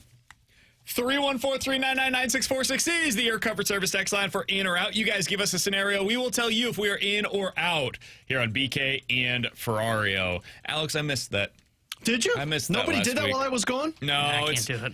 T-Bone can't quite hit that octave. So we've got to... That's the one thing I know about me. I can hit those high octaves. That's right. All right, let's not get my into jam. this. Guys, in or out, college basketball needs to expand the NCAA tournament. Out! Stop expanding things. Did you see this report over the weekend from Pete Thamel? I was watching College Game Day on Saturday. Me and Luca were hanging out. Put some basketball on the screen. It's one of the only things he likes right now. He's really interested in basketball. Yeah, I don't know why. I still can't get my kids to watch any sports with me. He's super into it. Nothing else on the screen is of interest to him. He likes music up there or basketball. Those are the two options for you. I turned on that USA-Canada game, and there were 2 fights in the first 60 seconds, and my girls were like, turn on Elsa. I'm like, damn it! Please! This is the best part! Pete Thamel of ESPN had this report. Hey, they're looking at 76 teams in the NCAA tournament. That's a great number. They want to have Dayton for the first 4, and then they want another version of that somewhere on the West Coast that is not currently hosting any kind of a regional. This is so dumb, man. And I'm not trying to be like old man yells at clouds. They had the perfect thing. 64 was perfect. It works. It's the bracket, right? We've all got it. You don't need to expand from that. You've already got 64 bleeping teams in your tournament, man. I never understood the first 4. It doesn't count to me. Like, I will watch the games in the background occasionally, but that's kind of it. But you only watch half of them, right? Do you watch the 2 16 seeds that I'm play? good. Yeah, exactly. If the game's really good, I'll turn it on at the end. Or if That's I've fine. got money on it. Well, Sure. yeah, true. I just don't. Everything's better. With Why money. do we need this? Do we really need... The SEC is probably going to get 13-ish teams into the tournament this year. Did we need 15 to 16? Yeah. Money, money, money! I know that's what's driving this thing, but man, at some point, can we just stop? Just allow a good thing to be a good thing. Because No, we what can't. the We problem can't. is when you go from 64 to 76, then you got to add 12 more. And then next thing you know, we're talking about like 100-plus teams in there, and it's just a 100%. freaking nightmare. Leave it. I'm like- out. Yeah. Yeah, I'm out too, by the way. But and this is my whole thing with expanding postseasons. Basketball already has this problem. Is then the regular season really means like nothing, right? For a whole bunch of teams, like even for Missouri, like I get they're playing for their seeding. Their regular season, it's been fun because it's a good bounce back season from a year when they won no SEC games, but it has really had a lot on the line, like playing for your tournament lives. A lot of these teams in these big conferences don't have that. Like Illinois, great, Illinois is working their way that way, but I'll tell you what you lose. You lose Georgia over the weekend against Mizzou playing for its seeding. yeah. Like, Georgia's trying to get in. At that point in time when that game was tipped off, Georgia, according to at least Joe Lenardi's bracket, was the final team in the NCAA tournament. If they lose that game against Missouri, it really hurts them. And Georgia's had an okay season. Not a good one, but an okay season. If Georgia went into that game and there were another 11 teams behind them in the NCAA tournament, suddenly we're talking about it's like this. If this team is like guaranteed to be into the tournament has expanded way too far. That's what Georgia represented to me over the weekend. So, yeah, I think we're all on the same page here. Unfortunately, it doesn't matter because the NCAA does not care what we think. Alex, what do you got for Money us today? talks, ladies and gentlemen. Boys, in or out? When the Blues resume playing on Saturday, we will see Dalibor Dvorsky in the lineup. Out. I don't think Dalibor Dvorsky is up until like post deadline at the earliest. Yeah, that's where I am. I'm out as well. I think they're going to wait as long as possible on this, and I think you're not going to see him here till post deadline when they could potentially move a center, whether that is someone big like Braden Shen or they move like a Radek Faksa, for example. Yeah, I'm out on this one as well. The only reason I bring it up is because since they've resumed playing, of course, people have already seen the success he had in that AHL All-Star game, but I think he's got 4 goals in 2 games that he's played for them. He continues to rack up the points. I'll be curious to see if they make any call-ups. I don't think Dvorsky's going to be it, but I wonder if they bring somebody else up from the AHL once they start. Tanner, what do you got today for in or out? That was nice because I'm not going to lie, I forgot. I was like, did why did you too. say Bolduc? I did too. Alex was mad at me at first, Yeah, and then I'm then like, he damn realized it. he's like, actually, that's okay. Yeah, That's but pretty that's well not played. who I meant, but sure, he'll get called up. Yeah. Hey, I heard Dvorsky and Bolduc look really good They on the line do. together. Might go a 2 for 1. I like that they did that. I thought it was smart. Absolutely. It Keep sucks him for playing. Bolduc. He was probably thinking I want a week off, but nope, you're going back to the AHL. I had a vacation planned and everything. 1, 2, 3, Cancun or Massachusetts. Yeah. Guys, in or out? Katie was talking about Wilson looking good at spring training. So in or out, Wilson Contreras, 30 home runs, 100 RBIs this season. I like it. I think he gets MVP votes this year if he stays healthy. That's what this comes down to. But I mean, He was going to last year if he didn't get hurt. I'm assuming he's going to stay healthy. I think it's pretty easy for him to get 30 home runs, especially if he's putting on the muscle that Katie's talking about. If you take the identity of a first baseman, you don't need to keep your body in that lean shape for a catcher to try and stay healthy as long as possible. You can put on a little mass. So I'm in. If he ends up being the guy that you're talking about, Alex, that deal will age incredibly well. Totally. He's on a 5-year deal worth $87 million per year. It's like, what, 17 a year, basically? That's like Jock Peterson money. So if he ends up going out there and is 25 to 35% above league average offensively, which is what he's been the majority of his career, if he even takes an extra step forward, if you get more slugging for him, the last time that he had a 500 slugging percentage in an entire season was 2019.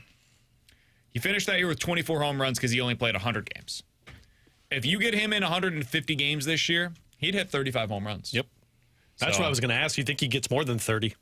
Good. I don't know if he gets to 40. Yeah, I wanted 35. 40's a lot. I originally was going to do 35 homers. I was like, that might be a little of a stretch. But 3,100, and I brought this up on, I think it was Friday, BK, when we were doing the show together last week. I don't know who the guy is that you can write in pen that is a 30-homer, 100 RBI guy. I think it's Contreras. He's the one with the best potential to do so on the team right now. Now, I do question, like, where you're hitting him and, like, who's going to be on base for that to occur. But you're right. He is the he's guy. probably your 3-hole. And if the leadoff hitters are who you guys expect, and Donovan and Nootbaar or Wynn, those guys at least seemingly get on base pretty consistently. Now, this is going to be a conversation all year long, potentially, but I do think they're potentially misusing Wynn. If they go with Nootbaar in center field, people hate it. And I put it on Twitter over the weekend. People were really mad at me. They did not like this at all. I saw you fighting. And you guys know how much I Saturday. love Mason Wynn. Yeah. Mason Wynn profiles in a best-case scenario as a 7, 8, or a 9-hole hitter on a really good team. That is what Jeremy Pena is for the Houston Astros. Pena is a good player. He's a young player that is good shortstop defensively, hits about league average. That is what Mason Wynn was a year ago, which is a very valuable piece to a winning contending club if he's batting 7th, 8th, or 9th. The Cardinals this year have 2 players that can really profile as leadoff hitters, and Lars Nootbaar and Brendan Donovan. But they're both lefties. That's fine. There's nothing wrong with that. Well, I'm just because who's your 2-hole hitter? Oh, sure. Yeah, like we can go down that mix, and that's where we talked about this. I think their problem is 3. I think if you go 1 with one of those 2, Nootbaar or Donovan, 2 is probably Contreras, 4 is going to be, let's be honest, it's going to be Nolan Arenado. That 3-hole spot is where things get tough. It's why I would probably go Donovan at the top, Nootbaar batting 3rd. Noot has a little bit more slug, but it is where you're weakest right now. But if you go with Mason Wynn at the top, now we're talking Mason Wynn and then I guess Donovan / Noot 2.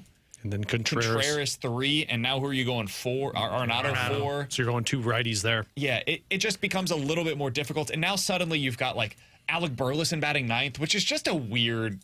I mean, I know I've said it tongue in cheek, but I do like the idea of a double leadoff. And if Mason Wynn's hitting in your 9 spot and you've got a Brendan Donovan leading things off, that's a lot of ducks on the pond when you get your big hitters coming up. Totally. And now suddenly you're going to the 3-hole or the 2-hole in this scenario, and Wilson Contreras is coming up. It's like, okay, not only do I have those guys on, I've got speed there. Mm-hmm. Yeah. Like if Wilson Contreras hits a double, I've got potentially, whether it's Lars Nootbaar, Brendan Donovan, like they could potentially make it home. And Mason Wynn certainly is making it home. So I like the way that looks for their roster construction. But to get back to the question, in or out, 30 plus, 100 plus for Contreras, I'm going to say in just because of the games played. Yep. He's a guy that typically plays 110 to 130 games. I think this year you could get 150 out of him, and that changes things for the volume stats. Yeah, I would go out. I think he'll fall a little short on RBIs, but I think he'll be close. I think he'll be at like 90 plus. All right, 314-399-9646 is the Air Comfort Service text line for in or out. You guys give us a scenario. We'll tell you if we are in or out here on BK and Ferrario. Let's get to this from the 314. In or out, Nolan Arenado ends up retiring as a Cardinal. I'm going to say out, because even at the end of his deal, I wonder if he signs a minor league contract to play with the Dodgers or somebody on the West Coast. So I'm going to say out. I'm going to say out because I still think there's a chance he's traded before this contract is up. Out for me as well. He still sounds like a guy that wants to go get a World Series, and that's not here in St. Louis. In or out, guys, Jason Tatum will play for a St. Louis NBA franchise before he retires. Now, out. We got to give up on this dream, guys. Yeah. at least for the foreseeable future. The NBA, if they're going to expand, it's going to be Seattle and Vegas first. Yeah. Beyond that, I could even see like Nashville getting a team before St. Louis does. Unfortunately, I don't say that with any like pride, but no, out. Yep, I'm out as well. All right, 314-399-9646 is no the insight. Comfort Service text line. Guys in or out, Nolan Arenado and Paul Goldschmidt will both be Cardinals Hall of Famers wearing red jackets when it's all said and done. I don't think so. I'm going to say out. I think Goldie probably will. He won an MVP while he was here. Like, that probably gets you in. And he's going to be a Hall of Famer for sure. I actually think Arenado will because he's going to play here longer. And even without that MVP, he's going to spend more time here. He's going to be a Hall of Famer. If he finishes his contract here, if I'm not mistaken, he's played the same amount of seasons with St. Louis that he did with Colorado? No, I don't think so. So you're 30? Right? He's got Because 3 years he left. got here at age 29, correct? Yeah. And he'd be here for 6 years? Be 8 years in Colorado and 7 in that scenario. Okay. St. Louis. So closer than I would have thought. Probably wearing Pushed a back little Cardinals too hat quickly. in the Hall of Fame? I don't think so. You think he His was best Rockies? memories will have been with the Rockies. Yeah. And in fact, I think that'll be the thing that could potentially hurt his Hall of Fame ballot is one, his quick decline, and then two, everybody, I don't get it, but everybody looks at that Coors effect, and that kind of I think weighs he's in on getting voting. Yeah, he's a Hall of Famer. I think he's a Hall of Famer, too, specifically for the amount of gold gloves that he's got. But I think if he finishes his time in St. Louis, I think he would be more likely than Paul Goldschmidt. But I'm out on both of them. I would say, I think they'll both go in. Goldie should because the MVP. I agree with that one. Arenado's going to be a complicated case, I believe, especially if he stays for this contract and just say he's league average for the remainder of this deal. But this fan base seems to really like Arenado. That's the one thing that has kind of shocked me throughout all this is the reaction of kind of the pushback that I feel like I've seen of, hey, what are we getting rid of him for? He's still a good third baseman. I think this fan base would vote him in, so I'll go in. I think both get in as Cardinals Hall of Famers. This era is also going to make it difficult. Somebody's got to get out. Come on, You man. didn't have to say it that way. I mean, if we're being honest, like somebody's going to get in from the 2017 to 2027 Yeah, it's Cardinals. Matt Carpenter. Yeah, he will. Yeah. I'm voting for Tyler O'Neill. Oh, Holiday okay. already got in. Carpenter will eventually get in. Who else from Yachty? this era? Yachty, Albert, Waino. But Lynn? I almost view them as a separate No, I don't think category. Lynn gets in. I think Lynn will. I think he'll have a chance. Lynn is He's a fan when favorite. you look at the numbers, And those he's are really surprisingly good. high on a No, lot I of know, those but for the career. He's No. what, like third in wins or fourth in Yeah. wins, something like, or strikeouts, maybe he's strikeouts. I think but postseason success limits him from that. I mean, early on in his career, though. we accidentally called him His into a early World career. Series game. Yeah, that didn't go Attaboy, very TLR. that didn't go very well. Yeah, I think Lynn gets in. Yeah, he's probably the last one from that era. I mean, if you're ranking the best Cardinal starters post Chris Carpenter era, Waino 1, Lynn 2. probably. And then Waka is up there. Flaherty is up there. Yeah. Carlos is up there. Seymour. Well, he won't get in. That's probably your list. Yeah. Man, that's a bad list. Yeah, I mean, it speaks Now to we know where why the Cardinals are have at right struggled for so long. They're going to limit the voting to like, okay, we might put one in.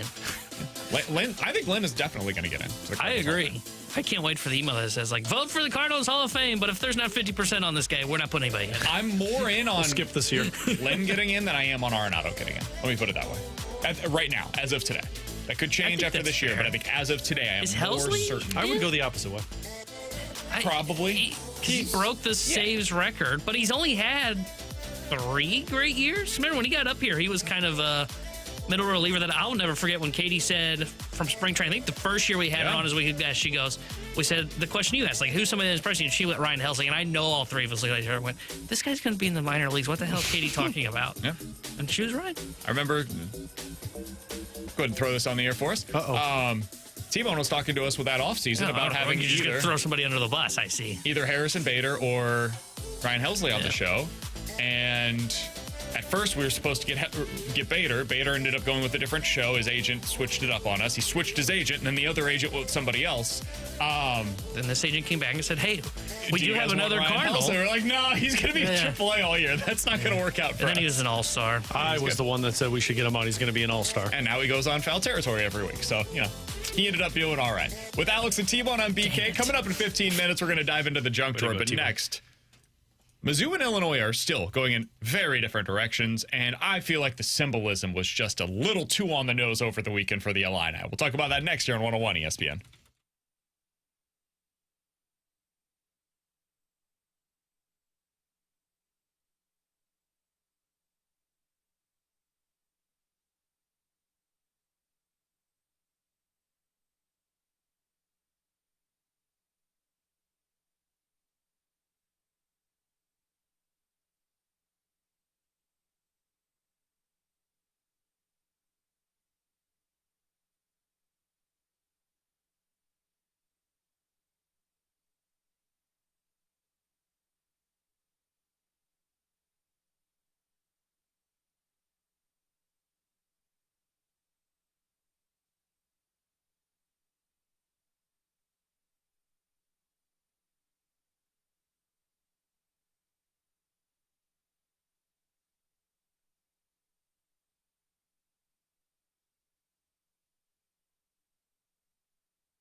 Tanner Hendrickson here, the Sports Center update driven by Johnny Londoff Chevrolet and Johnny Londoff Autoplex. Today wraps up the round robin phase of the Four Nations tournament. Canada currently taking on Finland. The Canadians lead it 2-0. And tonight here on 101 ESPN, you can hear USA take on Sweden as well. Pregame coverage starting at 6 o'clock. Puck drop at 7. The Sports Center update is driven by Johnny Londoff Chevrolet and Johnny Londoff Autoplex. See them at londoff.com. Chevy, together we drive.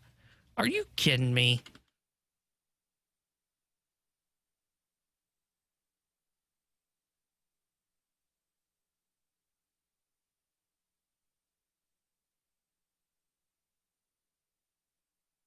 Alongside Alex and T-Bone on BK. So over the weekend, it was a really good weekend once again for our Missouri Tigers, Alex. And we'll start with the good, and then we'll get to the bad, which is basically everything that revolved around T-Bone's Illini. God, it's so bad. But over the weekend, the Missouri Tigers took it to the Georgia Bulldogs. I mean, the first half was really close. Mizzou goes into the half down even by a little bit. And then the second half, it was just no contest. Georgia had zero answers from Mizzou. Defensively, they turned up the pressure. Georgia turned the ball over every 7 seconds. Mizzou ends up scoring 50 points in the second half. Bada boom, bada bing. Tigers go away with a 13-point road victory against the Georgia Bulldogs. They're going home. Should be ranked in the top 15. We said this last week, T-Bone. It was crazy that Mizzou came into the game ranked 21st. After the game, SEC Network gave Missouri its props. Here's what it sounded like, Alex. Do we need to tell the AP voters to take a look at the Missouri Tigers a little bit more? A little disrespect, you think, huh? They lose 2 games in a row to 2 seeds.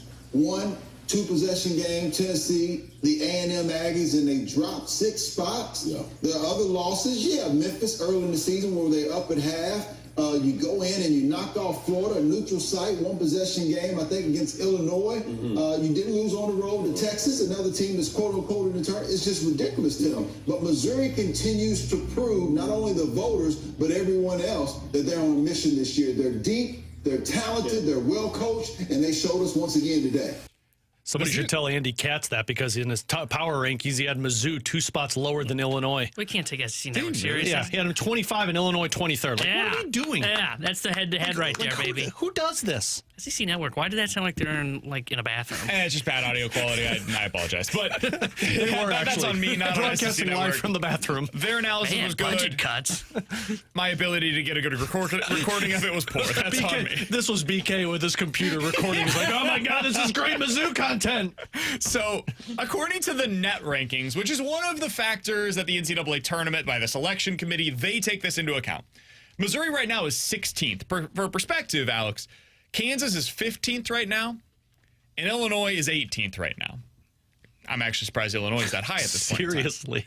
Mizzou's a legit top 4 seed in the NCAA tournament if the season ended today. Alex, they're 5-6 against Quad 1 teams. They have no losses outside of Quad 1 on the season. They're perfect against 2, 3, and 4 teams. Where are we at with Mizzou at this point in time, Alex? Because I feel like we do a vibe check every Monday coming off of the weekend where it's like, wait, it's still going. All right, we're still feeling good. Where are you at right now? I mean, my excitement level is probably the highest it's been in the last 8 years, 10 years. Since that first Frank Haith team is really the excitement level. And the excitement is at that level because they have the tools to go on a run in the postseason. By the way, the NCAA AP poll is officially out, and according to the text line, Mizzou is indeed number 15 overall. Where's Illinois? Or not in there. I'll have to check it out. Scrolling. It's not there. They may not have received votes. They're not in there. They're not in the top 25. Come on, please tell me we still got votes. I do not know. I'll have to pull that up. But they are not in the top 25. It hasn't been updated on ESPN just yet. But Mizzou at 15, Kentucky 17. Memphis, who Missouri lost to earlier in the season, 22, KU at 23 in the latest rankings. Yeah, I mean, the excitement is to the point where, I said it earlier, like I kind of view this team as a team that can and should get to the Elite Eight. They've got the depth. They've got the star talent right now in terms of a couple of their top players, Ant Robinson, Mark Mitchell, Tamar Bates. Like these guys, Caleb Grill, when he's just dropping threes like it's NBA jams. These are the types of rosters that you look at and you say, yeah, I can see a path. Now, it comes to the ideal matchup and the ideal bracket region so that this team doesn't get screwed over like what they did a couple of years ago. But when I look at how the rest of this season can go, when you've taken down Kansas, when you've taken down, who was the other ranked opponent that they took down?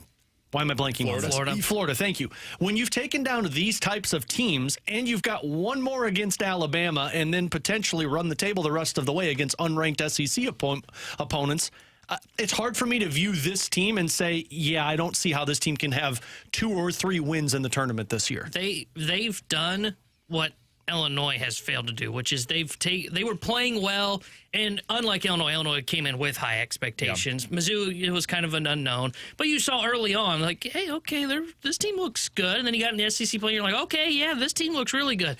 They continue to take their game to the next level, right? And that's the thing that's different from them compared to the Illini, and it's why BK said it. You come in every Monday, and your guys' vibes are great on the Missouri Tigers. Illinois, I said after their blowout win at Oregon, I said, hey, this team has the potential to be one of the best teams in Illini history since the team that got to the championship if they can get to that next step. And instead they stagnated and now are going downhill. Missouri, man, like, it's impressive because it's not just, hey, we had a top win on the road at Florida. It's, hey, we had a top win at Florida and we're continuing to build off of that. They're maintaining success. They found a way to both deal with success in a positive way. Like, they win at Florida, to your point, T-Bone. They then come home that following weekend after, I'm sure, reading all of the press clippings because everybody was talking about how big of a win that was on the road. And then they beat Arkansas at home. And then they have that terrible performance against Texas on the road. Maybe their worst performance that they've had so far this year. They follow that up with a win at home against Ole Miss. They follow that win up with a really nice win on the road against Mississippi State. And then they rebound after a bad week where they lost to Tennessee and Texas A&M. It's hard to even call it a bad week because those are 2 top 15 teams in the country. 2 close games, to your point, T-Bone, both very disappointing losses. And then you follow it up with just great wins this week against Oklahoma, blew them out, made them look like one of the worst teams in the SEC, which they are, and really took care of business on the road over the weekend against Georgia. They're a hell of a team, man. In their last 5 games, they have had 4 different leading scorers, 4 different leading rebounders, and 4 different leading assist artists. And that's over the last 5 games. Jeez. It's somebody different doing a different thing every single game, it seems like. And sometimes I would be here and be like, hey, man, I don't know if you can keep doing this. Like, eventually you got to develop a go-to guy. But I do think they have a go-to guy. It just kind of depends on who emerges on that individual game. But you know it's going to be probably one of Caleb Grill, Tamar Bates, or Mark Mitchell. It depends on the matchup. It depends what that specific game calls for. But they always have answers for what's presented to them other than that Texas game, which was brutal. And it does give me a little bit of pause about some of the potential matchups in this year's tournament. But other than that, man, there are not a lot of real questions that I have about Missouri basketball. They're just a really well-rounded team. Illinois is the opposite. I have a lot of questions. Illinois. They do too. There are a lot of questions about them. They shoot a ton of threes, and they don't make a whole lot of them, which is not a great formula. They started out the season looking like, to T-Bone's eyes, an Elite Eight type of a team. And now they have gone in the opposite direction. They're losing these games left and right. They're not playing well in them. They look uninspired. That second half against Michigan State was brutal. You go to halftime, you're like, all right, real chance to be able to get a huge win at home against Michigan State. And then at halftime, you have the ceremony for Terrence Shannon putting his number into the rafters. We'll talk about that here in a minute. Vibes are really high. The second half, they could not have gone any lower. T-Bone, what the hell is going on with your team? I don't know. I mean, and they've lost in identity. And, you know, when we talk about the Missouri Tigers, there's an identity to that team, right? They work hard. They play good defensively. You mentioned it's kind of I don't know if you'd call it next man up mentality, but it's like, hey, well, whoever gets hot, that's the guy we're going hot to hand. in that game. Hot hand, yeah. That's kind of the identity of the Missouri Tigers. I couldn't tell you, man, what it is for Illinois. I think it's like, hey, Casper, could you, carry us for this game and hopefully, our defense plays well? Because defensively, they haven't been good of late. Offensively, they maintain sticking to, as Brad Underwood called it over the weekend, just taking the easy route, which is, yeah, we've got open 3, so we're going to shoot them. Well, no issue having open 3. You guys can't make 3-point shots. And I think that's their problem right now is they're having a tough time just deciding we're going to be a team that's going to go to the paint because that's not how these kids play. I mean, you look at their roster, they're not built. They can get inside, but that's built on them making 3-pointers, pulling a defense out, and then they'll get by you on the dribble. But when the defense can sit back a little bit and say, well, let it fly, they just don't have those guys like Terrence Shannon, who you just mentioned, who they celebrated at halftime. That guy could go off the dribble and he was a slasher. They don't have that guy. And without that guy, the offense right now is kind of, okay, well, we're going to take our threes. Hopefully we get our rebound. and then maybe we'll start going into the paint if the three-point shot's not going, and that's where they're falling behind early. But in that game against Michigan State over the weekend, not only did they lead at halftime, they were up 16 at one point in the first half, and they did not put them away. They end up going into the half, and then they end up really falling apart in that second half. By 14. You didn't just lose. You got blown out. They're a disaster right now. They are a team that they will make the tournament. I think their spot is locked in. They are trending towards someone that is falling from a 4-5 to potentially going into that like 6 to 8 range. They don't look like a team that's going to get past the first weekend of the tournament. That's very frustrating for the pure talent that's on this roster. As much as we talk about their offense being the thing that has gone in the wrong direction lately, and it is, like the offense has to be better, some of this is also on the defense. Because the defense in their last, let's see here, 9 games, they have allowed at least 75 points 7 different times. Now, some of this is the pace. They play at a really fast tempo, and so that's going to lead to more points being scored. But when you're up 41-37 at the half and then you get slaughtered 42-24 in the second half, that's not just offense. Yeah, the 24 is bad. So is the 42. Yeah. Allowing 42 in any given half as that team, when you should be better than that defensively. And we know that you've got a good coach on the defensive side of the ball. That's just weird, man. Things are not coming together in the way that any of us expected it to. They don't cause turnovers. They don't shoot the 3-ball very well. The thing that I love about Mizzou, they're just a really well-rounded team. They do everything pretty well. And the one thing they do at an elite level is shoot, which is a nice thing to have in the back pocket. Illinois does a few things really poorly. Just really poorly, and it gets them beat far too often. And when you're the worst three-point shooting team in the conference and you shoot the second most threes in the conference, maybe that's the thing you can look to and say. And I think this is something that Underwood's trying to do. Players just aren't following the game plan. Eventually, you got to stop shooting. Eventually, you got to find a way to get to the bucket, get to the rim, get those easy shots, and they're not seemingly finding a way to do that right now. All right, last thing that I wanted to get to. Actually, let's do this in the junk drawer. Yeah, this is absolutely a junk drawer segment. We could have just, not done this at all today. No, this is bad. T-Bone, our Tigers, they've had some bad moments. Yeah. Looking at this year's football team. Hey. What There's Illinois been do? times where I've been embarrassed to be a Missouri fan. Like when they hired the guy from Arkansas State and then the board of curators went back to the athletic director and said, actually, you can't hire him. Come back with a better list. That was pretty embarrassing for us as fans. It happens. 0-18. What happened to Illinois over the weekend at halftime was far worse than anything that I can remember in recent memory. Let's put that out there as Missouri fans. That was rough, and we'll talk about it next year on 101 ESPN.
Hey, it's BK with Alex Ferrario for our friends over at Circus Sports in Illinois. Alex, we're getting into the college basketball season now, like full-throated college basketball season. Over the weekend, I spent basically all day on Saturday in front of my television. Watched the Auburn versus Alabama game, saw Wisconsin with an unbelievable game by them. John Tanji was amazing. And so I'm looking at some of these future odds. Who's going to win the NCAA tournament this year? And if I'm betting on that, I'm doing it with Circa. I'm winning more money over there. Auburn, plus 350 on Circa, plus 330 over on FanDuel. Alabama, 10-1 on Circa, 9.5-1 over on FanDuel. Wisconsin, the other team that I watched that looked amazing. John Tanji, so good, man. This is so frustrating. He was a Missouri Tiger and he left. 50-1 over on Circa, 35-1 odds over on FanDuel. So if you want a long shot, maybe your team is Wisconsin this year. They're so confident, Circa Sports is, that they tell you to go check out other lines on sports books because they know you'll come back to Circa Sports Illinois. And those tight money line splits like BK's talking about, head on over there now and bet on USA minus 1.5 because you're going to get better odds at Circa Sports Illinois. If you or someone you know may have a problem with gambling, call 1-800-GAMBLER or text ILGAMB to 833-234.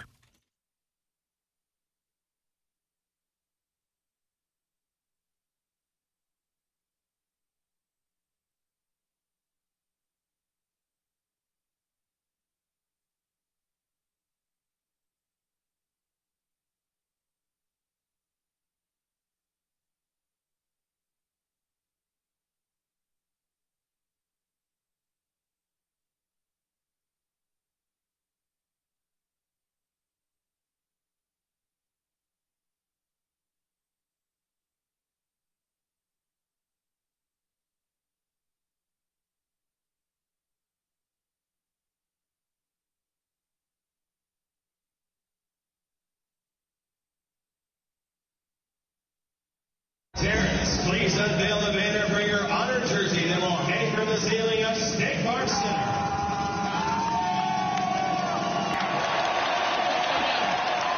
That's what it sounded like over the weekend as they raised the banner for Terrence Shannon Jr. with Alex and T-Bone on BK. We got to talk about T-Bone's Illini. This was embarrassing, legitimately embarrassing, and I've never seen anything like it.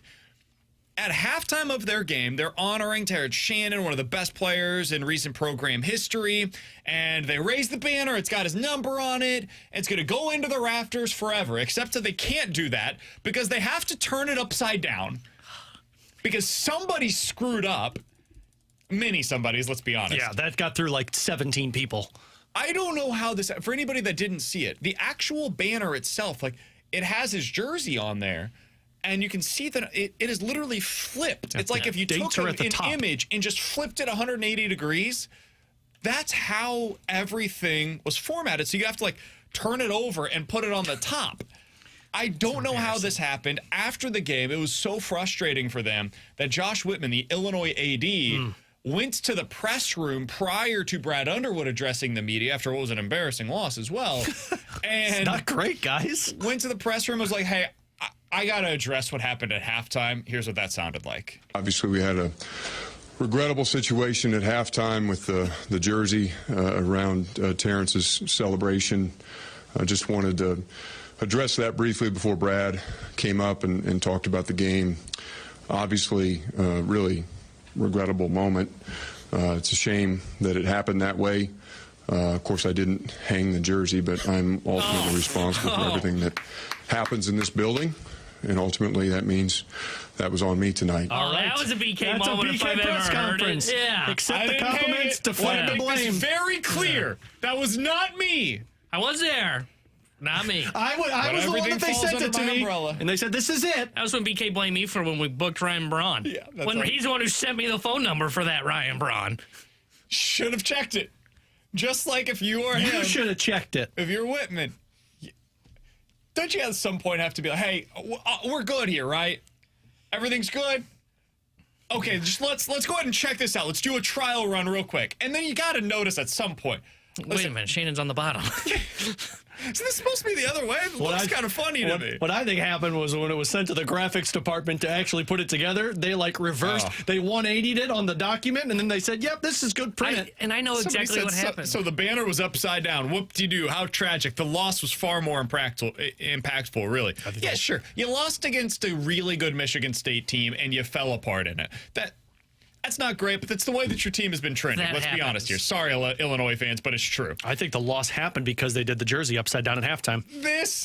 This was a little different. This is about competence. Yeah, this reminded me of the Andy Reid Chiefs commercial where the guy paints the field and he walks up and he goes, "This is great. Who are the chefs?" Who are the chefs? And like ever since I seen that commercial, I've always been like, man, imagine if that happened. And Illinois just had that kind of moment. Now, it wasn't a spelling error, but it was worse, hanging it upside down. And the funny thing is I know probably what happened was they put the banner up and they just took a quick brief look and they're like, all right, the zero's up in the right direction. Well, yeah, zero doesn't go upside down. No, but like the banner was in I think the actual. Yeah, the banner's upside down. So Shannon's on the bottom, but you'd have to turn. Yeah, but I think they put the actual upside down print on the banner, and the banner was hung correctly. Could have been. I think the actual document was upside down. However it happened, my guess is they had rolled it up, and then they put it on there so that way it would hang, and then you were able to unveil it.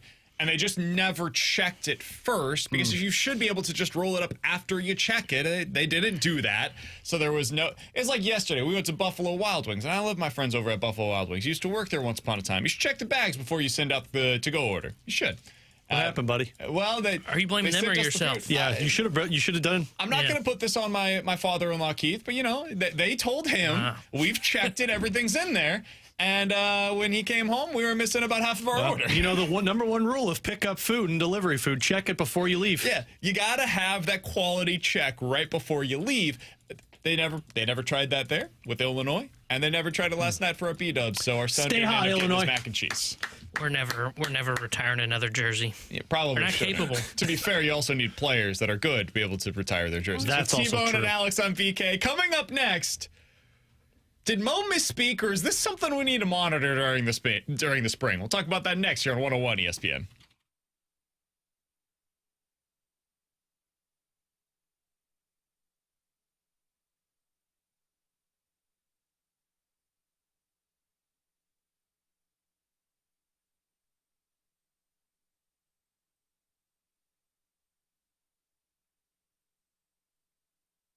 So I had one of those moments over this past week, my staycation. I walked downstairs and our HVAC system has got water coming out of it. And I'm like, you've got to be bleeping kidding me. Luckily, I use an incredible company, Classic Air Care, and they were out that same day. I called them. I explained what was going on. They had a technician in the area, and he was able to come out 2 hours later and fix the problem. That's because I'm a part of the maintenance agreement. And what this maintenance agreement is twice a year, I have them come out to check the unit, fine-tune it, clean it, springtime, fall time, so it gets me through the winter and the summer. But if there's issues that pop up, like it did on Tuesday last week, I call them, they come out, I'm on the priority list because I'm a part of that maintenance agreement. But you get incredible customer service. The technician, I had John come out, and John was the one that looked at it, explained what happened, had the problem solved in 10 minutes, and now I know what to keep an eye on moving forward. Use Classic Air Care for the important HVAC system that's taking care of you and your family in your home. Just give them a call, or you could schedule online. Just do me a favor when you do so. Tell them Alex Ferrario sent you. That's Classic Air Care and ClassicAirCare.com.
Alongside Alex and T-Bone on BK. Hey, coming up in about 15 minutes, we're going to play a game of Can You Beat the Blues? It is a weekly Monday staple here on BK and Ferrario. Today, you're going up against Braden Shin. We'll need 3 contestants, though. So 314-399-9646 is the Air Comfort Service text line. If you'd like to go up against Braden Shin today in our latest edition of Can You Beat the Blues, you'll potentially have a chance to win a pair of tickets to see the Blues on February 23rd take on the Colorado Avalanche, and the winner will get a signed puck by Braden Shin. Need 3 texters. All you got to do, text in I Can Beat the Blues. If you are selected, you're going up against Braden Shin, and the winner will again get a pair of tickets to see the Blues versus the Avs and a signed puck by Braden Shin. We'll get into that in about 15 minutes. T-Bone will pick our winners here coming up shortly. Alex, I want to know something, because yesterday I was listening to a John Mozeliak interview on KMOX, and he was asked about what he wants to learn about his team in spring training. This is a longer cut, but there is one thing in particular that I want to hone in on here. Here is what John Mozeliak had to say in response to that question. Again, what do you want to see from your team in spring training? Here's Mo.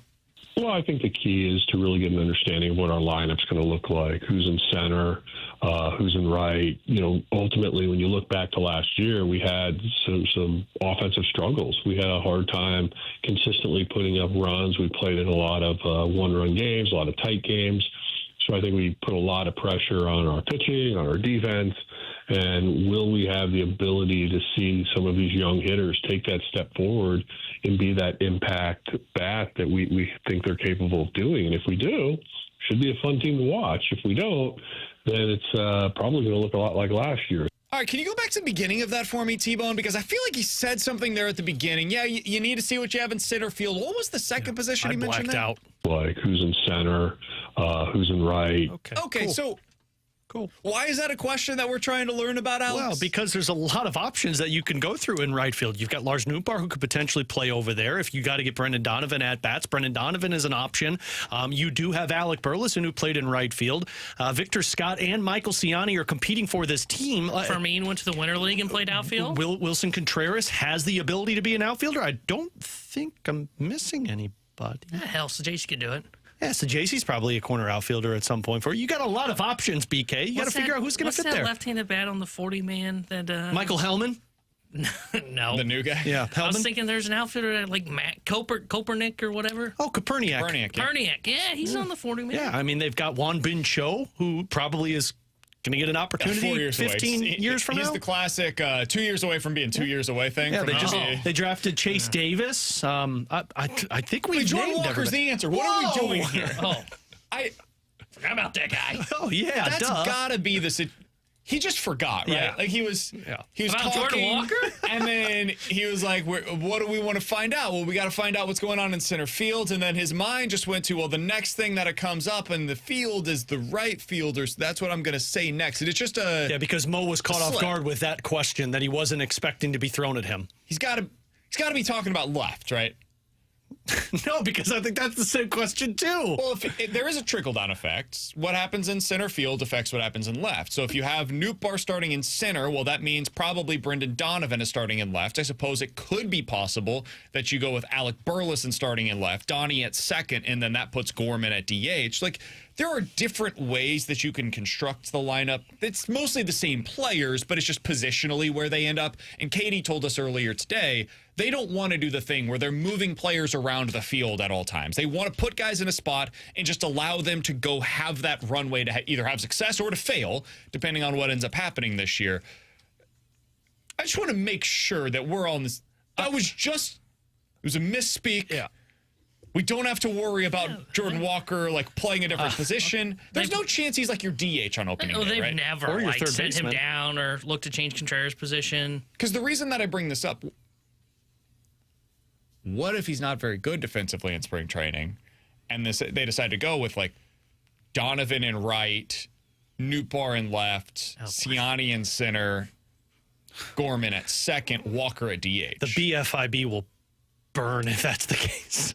I don't think he's the kind of guy you want. It's just a everyday DH. Yeah. But like, granted, I don't know. I'm in agreement, and this fits means that. Burleson's out of your lineup, but that's a better lineup construction in terms of defensively, right? Yeah. Yeah. I mean, it is. You're just going pure defense. Ciani in center is your best defender. Nootbaar's your second best outfielder. And Donovan allows you, he's probably your third best outfielder defensively right now. Yeah. That is defensively your best alignment in the outfield. I don't There's think, no way they do that, though, right? No, I actually think better so. defensively with Jordan Walker in the right field because of that arm. Yeah. I can't imagine that this guy's The just ceiling, I agree. The floor, the highest floor for you defensively is what I just mentioned construction-wise. Oof. Yeah, but I think like Donovan is a slightly above league average corner outfielder. Walker was at average last year, even though he didn't hit. He was average defensively. So I don't think they would go that route. I'm willing to say that this is a misspeak. The problem is I've seen the Cardinals do stupid stuff over the last 3 years to where it does raise my the reason pique my interest. The reason we're asking this question is because of the malpractice that has taken place by the Cardinals over the last 5 years. Because otherwise, if they wouldn't have had these issues, we would have opened this segment and been like, "Yeah, Mo misspoke. Let's move on to the next topic. Let's talk about left field." Yeah, let's talk about the part he was really speaking about. It's just a weird thing that, again, when I heard it yesterday, I couldn't unhear it. And normally I would just be like, misspoke. It's cool. The Cardinals make me wonder. They had Wilson Contreras in the outfield for a day, and then he was never going to play the outfield again. And then Jordan Walker, he's playing in the outfield, he's a DH, and then he's missing the last 3 games. Platoon bat. Yeah, this team's just done some weird stuff over the last few years. So I wanted to make sure that we were all on the same page when we heard that. All right, last thing that I wanted to get to here real quick. Buster Olney's doing his top 10 at each position. I think this is just a thing that everybody's doing now. MLB Network did it. They did their top 10 lists, and now they did their top 100 players list, which Mookie Betts was number 5 on. Come on, MLB Network. Can we not do that? Mookie Betts is one of the 2 best players in Major League Baseball. I know you don't have the top 2 players of the same team because it's bad for baseball, but guess what? It's true. That's where they're at. I know Betts said, "Hey, I'm going to pat myself on the back. I'm glad we talked." You say it with your chest, Betts. You deserve to be top 2. Yeah, he's, in my opinion, the best player in Major League Baseball, but we can at least have the conversation. The argument, on though, with Shohei Ohtani. The argument with that, though, is the other 2 guys in that conversation are on his team still. Who cares what Ohtani's getting ready to throw again, okay? All right. So the top 10 list that Buster Olney put out earlier today is the top 10 catchers in the sport. He did not have a Cardinal on the list, which makes sense. I wouldn't expect him to at this point in time. However, when he got to honorable mention, he said Ivan Herrera was the first one that he mentioned, adding he'll move into the top 10 next year with a shift of Wilson Contreras to first base. Guys, as I looked at this top 10 list, I thought to myself, yeah, that's probably true. If he's capable defensively, doesn't have to be great, just capable defensively, he's probably going to fit into the back half of this top 10 where it's Yainer Diaz, Salvador Perez, who's playing mostly first base at this point, JT Realmuto, who did not have a good year last year, Austin Wells, who's more defense than offense, and then Gabriel Moreno, who had a great postseason 2 years ago, and we were all like, oh, this guy's a future star. It was just kind of okay last year offensively. As I look at Diaz, the catcher for the Houston Astros, that's the one to me that I look at from this list and say to myself, that's what you're hoping that you can get here in St. Louis out of Ivan Herrera. Diaz last year for the Astros played in 148 games. He split his time, catcher, DH, first base. He could play all over the place. But defensively, he's fine. Offensively, though, hit .299 with an OPS of .765. The year before that, .850 OPS. He's worth 3 wins per year in both seasons. That's what I'm hoping for out of Ivan Herrera this year. And if he becomes that, not only is he your answer at catcher, he's also probably batting cleanup for this team next year. Yep, I'm totally with you there, and I think that's probably the one that should be on this list by next year. And it's so amusing to me because a couple of years ago we were talking about the bad decision that the Cardinals made in getting Wilson Contreras instead of trading for Sean Murphy, and watching Sean Murphy's first year in Atlanta when he was unreal. He hit .251, had 21 home runs, and people were like, "See, I think Ivan Herrera can be better what Sean Murphy was that first year in Atlanta." Offensively speaking, you're talking about a guy who could be close to 300 batting average. And if that's the case, he absolutely deserves to be on this list. And that might be that third bat that T-Bone continues to talk about for this team to actually take a step in the positive direction. I don't know if this is the most likely outcome. Maybe it is. I think that the 3 bats that could emerge for the Cardinals are 1, Wilson Contreras, 2, Nolan Arenado, just being what he was. Not MVP version, but just a 20% above league average hitter. And 3, probably Ivan Herrera.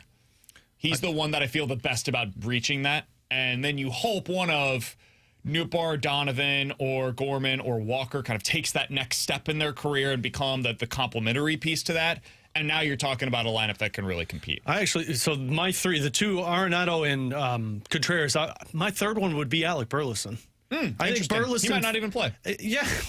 Congrats to this team. It'll be great with Memphis. It'll be great on the trade market, I would imagine. But the only reason I'd put him in this conversation, if he plays, is we saw him decline in the second half of last year. And I think he said during the spring, or when the players started to report that, yeah, I kind of realized that my wear and tear was important in how to kind of handle a full season. I think if you figure that out, that bat can play. I think he might be the third one, but then, of course, I didn't think about the fact that he'll be on the bench for 162 games. Yeah, so it'll be cool. With Alex and T-Bone on BK in 15 minutes, which of these teams is more frustrating to follow right now if you're a fan? The Cubs or the Cardinals? I'll let you hear what the Cubs fan base and really their media is saying about the team in just a little bit. But next, we're going to play the latest edition of Can You Beat the Blues? We're going up against Braden Shin today. We've got 3 contestants that are going to be going up against Shin, and the winner will get a pair of tickets to see the Blues on February 23rd against the Colorado Avalanche and a signed puck for Braden Shin. So if you weren't selected today, you could potentially do so next week. Can You Beat the Blues? Coming up next here on 101 ESPN.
We'll get into this coming up in the next segment, but it is worth noting. There's some news coming out of Boston. Devers is pissed. Rafel Devers does not want to move off of third base. He views himself as a third baseman, even though he's terrible defensively over there, had a horrible season defensively last year. He was asked about the potential of moving off third base and said, not happening. That's a tough answer to give when asked if he wants to be traded, if Bregman is going to be their third baseman. Quote, I haven't given it much thought, but I'm open to listening to what they have to say moving forward, end quote. Devers for Arenado? That's what I was thinking. Dude, Who do you think says if no? Devers becomes available, do everything you can to trade him. No, we can't afford him. I'm totally serious. We're in You can't afford him. transition, dude. Like, Arenado, I'm really sorry, but you're a DH now. No, If we're- Devers has to be a third baseman, No, they got to trade Arenado. we are transitioning. Yeah, and Devers makes too much money, man. Yeah. Cora was asked about this, and after Devers had told the media, hey, I'm disappointed that the Red Sox are going back on their promise that I can't be the third baseman long term. That Cora stings. was asked about it and said, quote, there's different leadership here now. Heim is in St. Louis, end quote. Oh, that doesn't bode well hey, for the Cardinals. Hey, don't you take shots at Heim like that. Oh, that does not bode well for St. Louis. All right, Makes let's me get worry into about a our new game of Can Bobo. You Beat the Blues? We'll talk more about that coming up in the next segment. Our three contestants today are Jeff, Will, and Josh. They'll be going up against Braden Shin in a game of Can You Beat the Blues? Game is very simple. If I asked Alex, say as many different colors as you can in 15 seconds on your mark. Get set, go. Red, blue, green, gray, yellow, black, purple, orange. I was expecting you to Lavender. stop me Alex at got some to point. 9 and then Man, blanks on himself. I was so expecting you to cut me off. So Alex would get 9 if Braden Shin got 6 in the same category. Alex would get a +3. Whoever has the most in terms of the differential at the end of this game, they are the winner, and they will be going home today with a pair of tickets to see the Blues on February 23rd against the Avs and a signed puck by Braden Shin. It's a simple game. It's a fun game. We do it every Monday here on BK and Ferrario. Let's start out with Jeff. Jeff, how you doing today, my friend? I'm doing well. How about you? Doing great, man. You ready to go up against the captain of the Blues, Braden Shin, today? You bet. Let's drop those mitts. Let's go, Jeff. All Set right, the Jeff. tone, Jeff. Let's All right, Colton Jeff. Parayko right now. Love to see it. He was ready for the task. All right, Jeff, won you are that going fight. up against Parayko. Shin. Take 2. Come Going on, up Jeff. against Braden Shin today. Your first category. Apps on your phone. Name as many different apps as you can that would be on your phone in 15 seconds. On your mark, get set, go. Waze, Outlook, Facebook, Instagram, X, the Walmart app, the Costco app, the Target app, Walgreens app, Map. Ooh, I Won't got give him him a apps. 9. I got him 9. 9. That That's was well pretty done, good. Jeff. Jeff, my only critique would be don't have to say app every time. You would have saved yourself like 3 seconds. It gives him some time to think about it. I know, That's I what get it is. But Jeff went down that path of Walgreens, Costco. It's like a light bulb went off. It's like, oh, shoot, every store. Okay, Walgreens. So I'm with you there, But though, Jeff, what was the first app that you mentioned there? Waze. Waze, the Maps. Oh, I'm not It's like familiar. I gave it to him. I wasn't going to No, question yeah, it. I I just know had what no it idea is. what he was Felt talking real. about. Yeah, it's like a it's navigation traffic update app. I Jeff- got you, Jeff. BK Jeff, was are going you to an take that from iPhone or you. an Android guy? I'm assuming Android based on that app. No, I'm iPhone. My wife introduced me to it. Okay, well, there you go. All right, It's a free Jeff, app. an iPhone guy, was able to name 9 different apps on his phone. Let's see. Congrats, Jeff, the iPhone guy. Let's see what Braden Shin is able to get. Snapchat, Instagram, Facebook, Venmo, PayPal, banking app. There's lots of those. You know what that tells me about 6. Braden Shin? He plays a lot of golf because what you do in golf is you Venmo and you PayPal a lot of people that pay for things. You know what else it tells me? He makes $6.5 million and we don't. A lot of banking apps. That's what it tells me. I use the banking apps. Yeah, I've Jeff, got do you one. use the banking apps, iPhone guy? Yeah, but they all have specific names, not just banking apps. Touche. All right, Jeff, you got a +3. You did well there, my friend. We have a +3 leader in the clubhouse for Jeff. Next one up that we've got is Will. Will is also going up against Braden Shin today. Will, how you doing, my man? Pretty good. How are you guys? Big Will. Doing great. Do you understand the rules of the game, my friend? I do. All right, Will, you're going up against Braden Shin today, and your category is brands of cars. Name as many different car types as you can in 15 seconds or less. On your mark, get set, go. Jeep, Nissan, Kia, Chevrolet, Ford.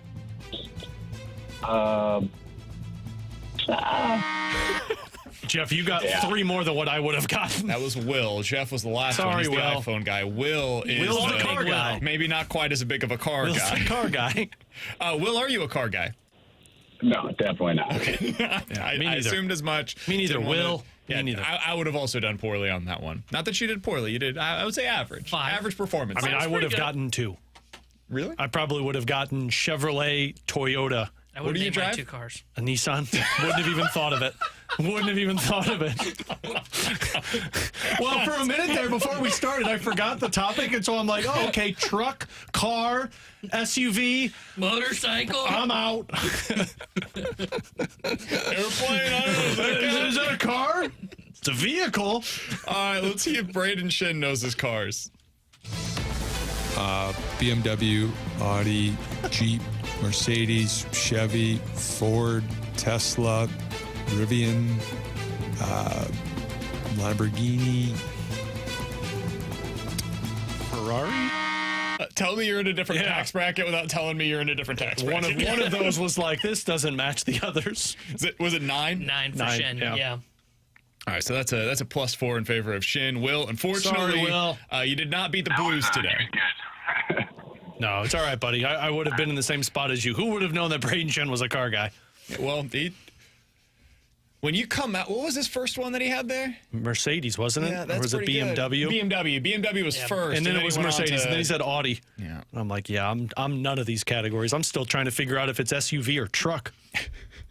Still trying to figure out what you drive. All right, let's go to our third contestant today. He's also going up against Braden Shin. Josh is on the line. Josh, how you doing, my man? Pretty good. How you guys doing today? We're doing really well. So you're going up basically against Jeff here. Do you think you're going to be able to beat Jeff in relation to your scores on Braden Shin? It's all going to come down to the category, but I think I got it. I liked the confidence in your voice there, Josh. I'm not going to lie to you, Josh. I don't know if this is going to be an easy category to get a And bunch. please keep this one clean. Yeah, please keep the curse words to a minimum, Josh. Josh. Oh, no. Yeah, that's the correct response, unfortunately. Your category today, name as many things as you can that you would hear at a sporting event. Things that would be said at a sporting event. Keep it PG, otherwise we have to dump you and then you lose the game. Name as many different things as you can that you would hear at a sporting event in 15 seconds. On your mark, get set, go. Beers for sale. Shoot it. Pass it. Good save. Hot dogs for sale. Pretzels for sale. Candy for sale. I got 6. I got 6 as well. Josh, you're too nice, man. Yeah, that's I like what you, we Jeff. learned That in was this good. one. You're a little too nice. I respect it. I think that you're somebody that I would want to sit next to at a sporting event. Good save. Just Josh. Good save. Good save. I heard hot dogs were There's for a hot sale. dog around here. Josh is what I was thinking through this thing. I'm like, okay, I'm just going to go through concession stand. Beers, hot dogs, nachos, pretzels, burgers. No peanuts, though. No peanuts. He's thinking hockey, That man. was- It's that beat was- the Blues. I was trying not to put myself in the stands after a night of drinking kind of thing. That's smart. So That's keep smart. it clean. I appreciate that, Josh. Although Thank Josh you. did dance between the good fan, bad fan because he was screaming, shoot the puck, but also nice save. Yeah, but that's understandable. I think even the guys on the bench say shoot it. Do you? I think so. I'm not positive on that, but I feel like at times they're thinking the same thing that you, me, and Josh are thinking. Yeah. When Thomas has the puck, yeah. That's what I'm thinking. All right. Let's hear what Braden Shin has to say. What does he hear as he is at a sporting event? you suck, go home, shoot the puck. Blues are terrible. Oh, man. They're not playing well tonight. They're not trying. Jeez. All right, so I got Shin with the 6. Rachel's really getting to shit up here. That cut deep there, Braden. I feel like that was a little cathartic for Braden Shin. Yeah, he's I typically. think we need to use those all as like cuts for drops at some point. When BK gives us a take, we just have Shin go, you suck. You're playing Blues terrible. aren't good. You're not trying. Shoot the puck. Yeah, that feels about right. All right, hey, Josh we got even. a winner today. Congratulations to Jeff. The iPhone guy. The iPhone guy. He had a bunch of apps on his phone, including Jeff. one that's a navigation app that I'd never heard of. So you Jeff- taught me something today as well, Jeff. Jeff, BK doesn't believe that app you said is real, but I'm going to give you the point regardless. Yeah, well, he won either way. Thanks, I appreciate it. Absolutely. Jeff, stay on the line. T-Bone's going to get your information on the other side. We'll get you signed up for that pair of tickets to see the Blues on February 23rd versus the Avs, and a signed puck by Braden Chin. Congratulations. Big performance out there today by our iPhone guy, Jeff. All right, coming up in 15 minutes, we're going to get into the BK and Ferrario Rewind, but coming up next, I do want to give some thoughts really quickly, Alex, on what's coming out right now with the Boston situation. Devers does not appear to be thrilled about the fact that they just signed a third baseman, and he sees himself as a third baseman. What's this mean? We'll talk about it next year on 101 ESPN.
Tanner Henderson here with a Sports Center update brought to you by Saliga Heating and Cooling.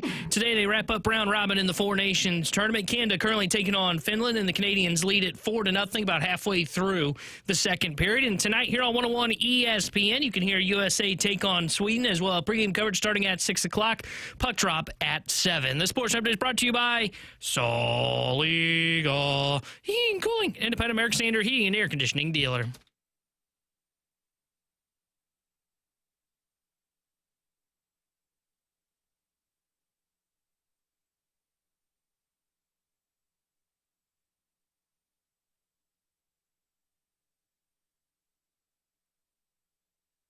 Hey, Rafel Devers, if the Red Sox ask you to play DH, would you do it? Quote, no, end quote. Oh, I play third, end quote.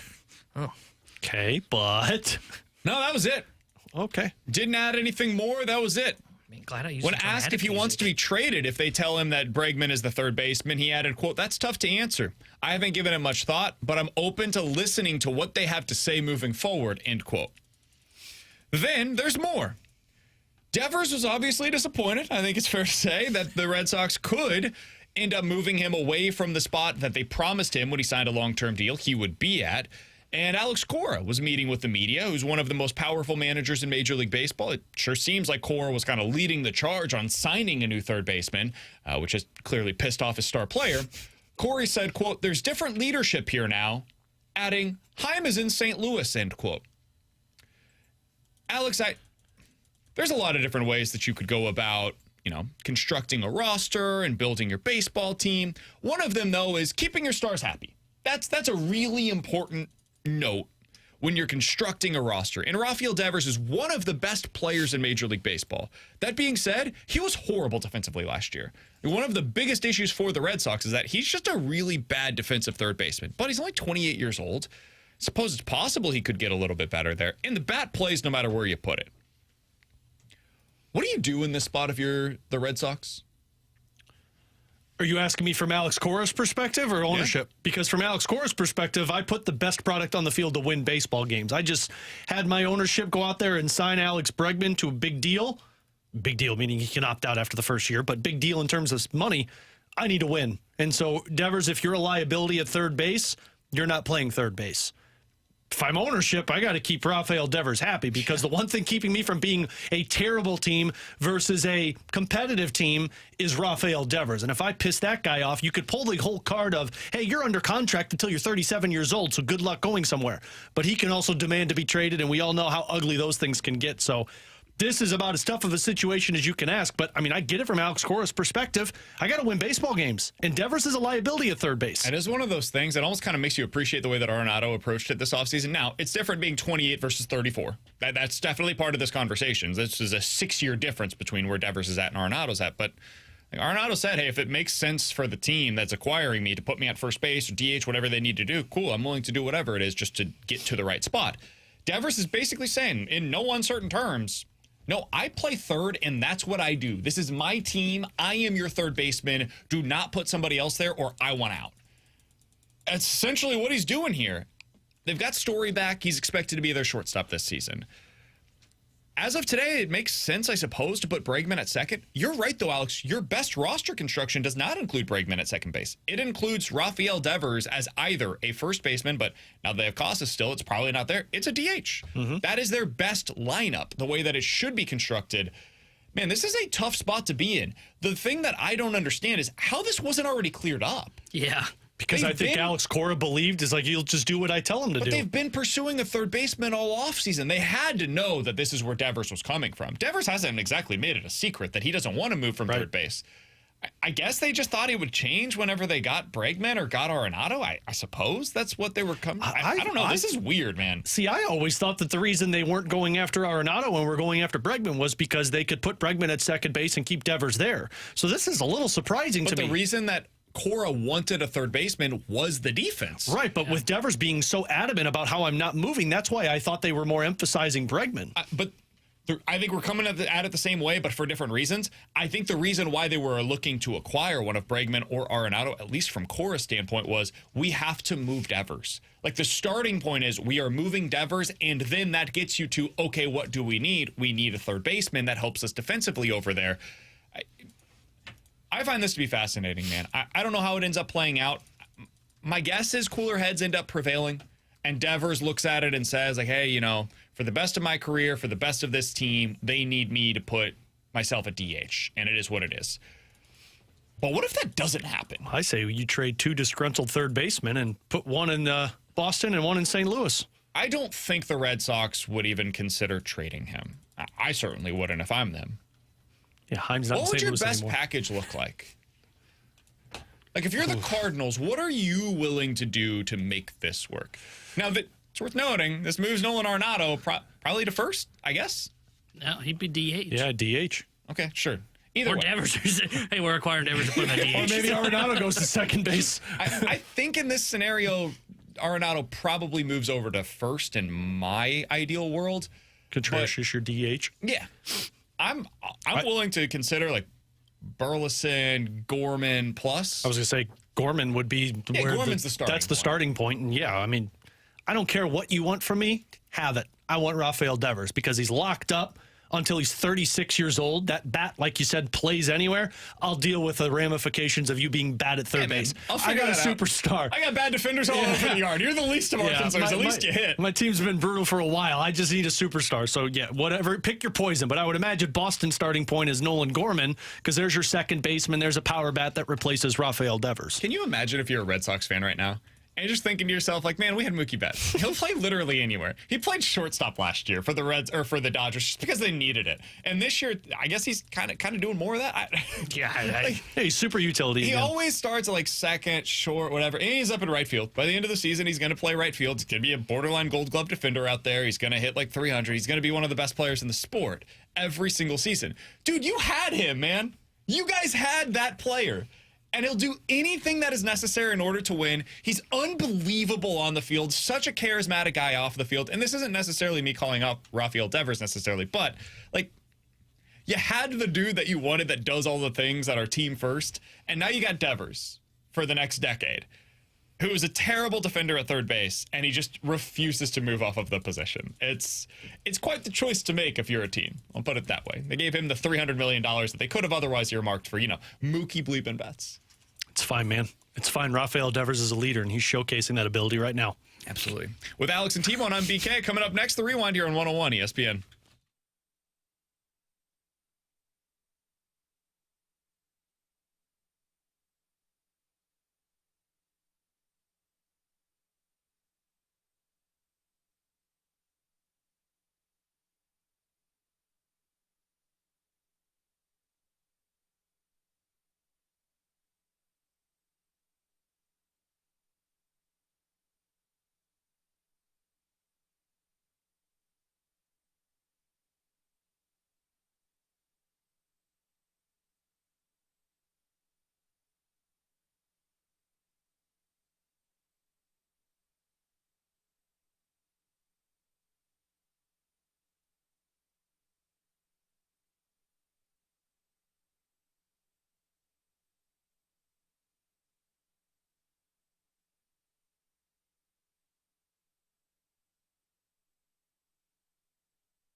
Hey, with Alex and T-Bone on BK. If you missed anything from today's show, be sure to check it out on the podcast page, 101ESPN.com, and the free 101ESPN app are where you go to find it. They're all presented by Schaefer Door Company. That 101ESPN app is free to download, super easy to use. You can hear all of our shows, whether you want to listen to TMA, whatever they had last week. They had so many great interviews. They're all still relevant today, so be sure to check those out over there. If you want to listen to our show, you want to listen to the Fast Lane, you can find it all over on the 101 ESPN app, and that app is presented by Dobbs Tire and Auto Centers. After the show, you can always check us out as well on YouTube at youtube.com/101ESPN-STL. T-Bone breaks that thing down for you. It's super easy. So if you just want to hear what we had to say about the Illinois Fighting Illini and how terrible their weekend was, if you want to see what we had to say about the Four Nations face-off or the Cardinals, Arenado being back, or you want to hear our interview with Katie Wu from earlier today, again, you can check that out on YouTube after the show at youtube.com/101ESPN-STL. All right, to finish up the show today, Alex, we saw over the weekend what it looks like when hockey is played at the highest possible level.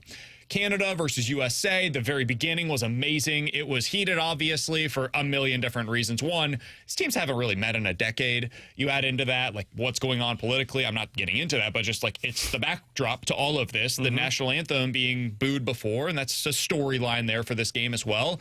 And then, like, the Kachucks get into it. Parayko's in on the third fight as well with JT Miller.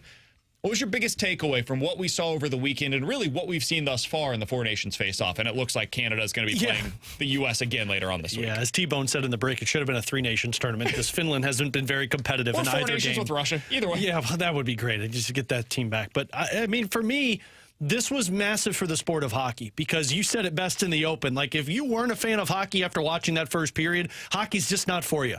But the common person that was like, oh, yeah, I'm kind of curious, that's how you get invested. This was the biggest game in hockey since USA versus Canada back in the 2010 Olympics. And this is a huge primer for what the Olympics are going to be next year. As much as it's an inconvenience for the players to have 3 weeks off, 2 weeks off in the middle of the season, because it does condense the schedule and it does make things a little bit more difficult if you're a fan of an NHL team. But you get 3 weeks of just pure excitement with games like this because the players are fully invested. They are there to represent their country. They're there to fight for the other side, but you also have the best players playing together. It's none of this all-star game where it's butt taps and say, hey, we'll see you next time. That was a lot of fun. No, these guys are going all the way out. And I thought USA and the Tkachuk brothers specifically showcased that off the bat. I've seen a lot of people over the weekend say something to the effect of, man, the other sports, they should learn from what the NHL is doing. And I just think that's, to me at least, the wrong takeaway from this. The takeaway from this is it was the perfect formula. Yep. It all came together the way that the last World Baseball Classic did, which was awesome. It was amazing. This is the NHL's version of that. They were able to, because it's been so long since we've seen international play where NHLers are involved, and you're able to capitalize on that. The heat of the moment right now between U.S. and Canada, like all of this has led to, it was a really special game. And now it's going to lead to potentially another really special game between these two teams. So I think they just hit the jackpot. Yep. And sometimes that happens. It happened with the Field of Dreams, happened last year with Rickwood for Major League Baseball as well. These two sports are having some really good moments. Basketball has really struggled in this regard, but the Olympics was awesome. Women's basketball has had a moment last year with the NCAA tournament as well. So sometimes just everything leads to a crescendo and it works. I don't know if you're basketball like the NBA or the NFL. Not really sure there's anything that you can do to say, how do we capitalize on that? Other than just, hey, just get lucky and do your version of whatever that is. I don't know what it's going to be, but to me, it's not really something that other sports can emulate. It's more just, hey, credit to the NHL. They were able to hit on something that we didn't know how it was going to go, and it's been great. Yeah, the best way for you to emulate this is to get the players fully invested. In the NHL, the All-Star game, they were not fully invested. You had all of the stars opting out. This is how you get invested, but that's the most difficult part because baseball, you could do it with that World Baseball Classic. I don't think you could pull this off with the NFL or NBA. All right, right now, and all week long, we've got your opportunity to score a pair of single session passes for the 2025 State Farm Missouri Valley Conference Men's Basketball Tournament. The MVC tournament hitting the court March 6th through the 9th at Enterprise Center. All session and single session tickets are on sale right now. You can find more information at 101ESPN.com or on the free mobile app. But again, all week long here on BK and Ferrario, TMA, and the Fast Lane. We're going to give you opportunities to win single session passes, a pair of single session passes here on 101 ESPN. Hey, earlier today, we told you, John Mozeliak, we thought he misspoke about a specific position. What was the position that we thought he misspoke about on a show that he was on last week? If you have the correct answer to that question and your texture number 101 at 314-399-9646, that's the Air Comfort Service X line, you're going home with a pair of single session tickets for the 2025 State Farm Missouri Valley Conference Tournament. Again, we'll have opportunities for you guys all week long here on the show and on every other show on 101 ESPN. All right, to finish things out today, Alex, final thoughts here. Missouri, big win over the weekend. Illinois, big loss over the weekend. And the biggest story, Nolan Arenado back with the Cardinals. As of today, what is your win projection for the Cardinals now that we know what their expected roster is for opening day? 82. Because I was originally at about like 75, 78 without Arenado. With Arenado, my hope is there's some type of rebound, not an all-star level or an MVP level, some type of rebound that'll get you to about 80 to 82. And it's really going to come down to those younger players and what they do. 77 for me. The offense will be a little better with Arenado because you can ride in some certainty of him being potentially league average, but I'm not expecting a bounce back from him. No bounce back from him means two of the young guys, in my opinion, have to take a step forward, and then it would come down to your pitching and how they raise your ceiling, but I think right now 77 is where I'd place them. Alex and I have the same number. I was going to say 82 as well. 82 and 80 is kind of where I see this team projected. I don't think the NL Central is very good. I think the Cubs are the best team in the division, and I think they're, for a best team in a division, pretty weak. Yeah. And I think they're solid pitching, decent offense. Defense is really my biggest question about the team right now. Bullpen is a real question for them as well. 2 wins feels about right. It might be in the minority, but I'm kind of rooting for Arenado. I mean, it sucks last year. He was bad, and it sucks the situation he's been in. But, man, for him to stick with his decision and say, no, I don't want to leave, and I want to make sure my family's where they're comfortable, and I'm hoping I'm going to be better. That takes a lot of onus on yourself to accept that rather than go out there and bash the team for not trading you. So I'm rooting for him a little bit. He's Alex. That's T-Bone. I'm BK. We'll talk certainly more about that as we continue along here on BK and Ferrario. If you guys missed anything from the show, check it out on the podcast page after the show today, 101ESPN.com or the free 101 ESPN app. We'll talk to you guys tomorrow at 11 a.m. Darren Drager going to be added to the guest list this week for us here on the show. The Fast Lane's coming up next here on 101 ESPN.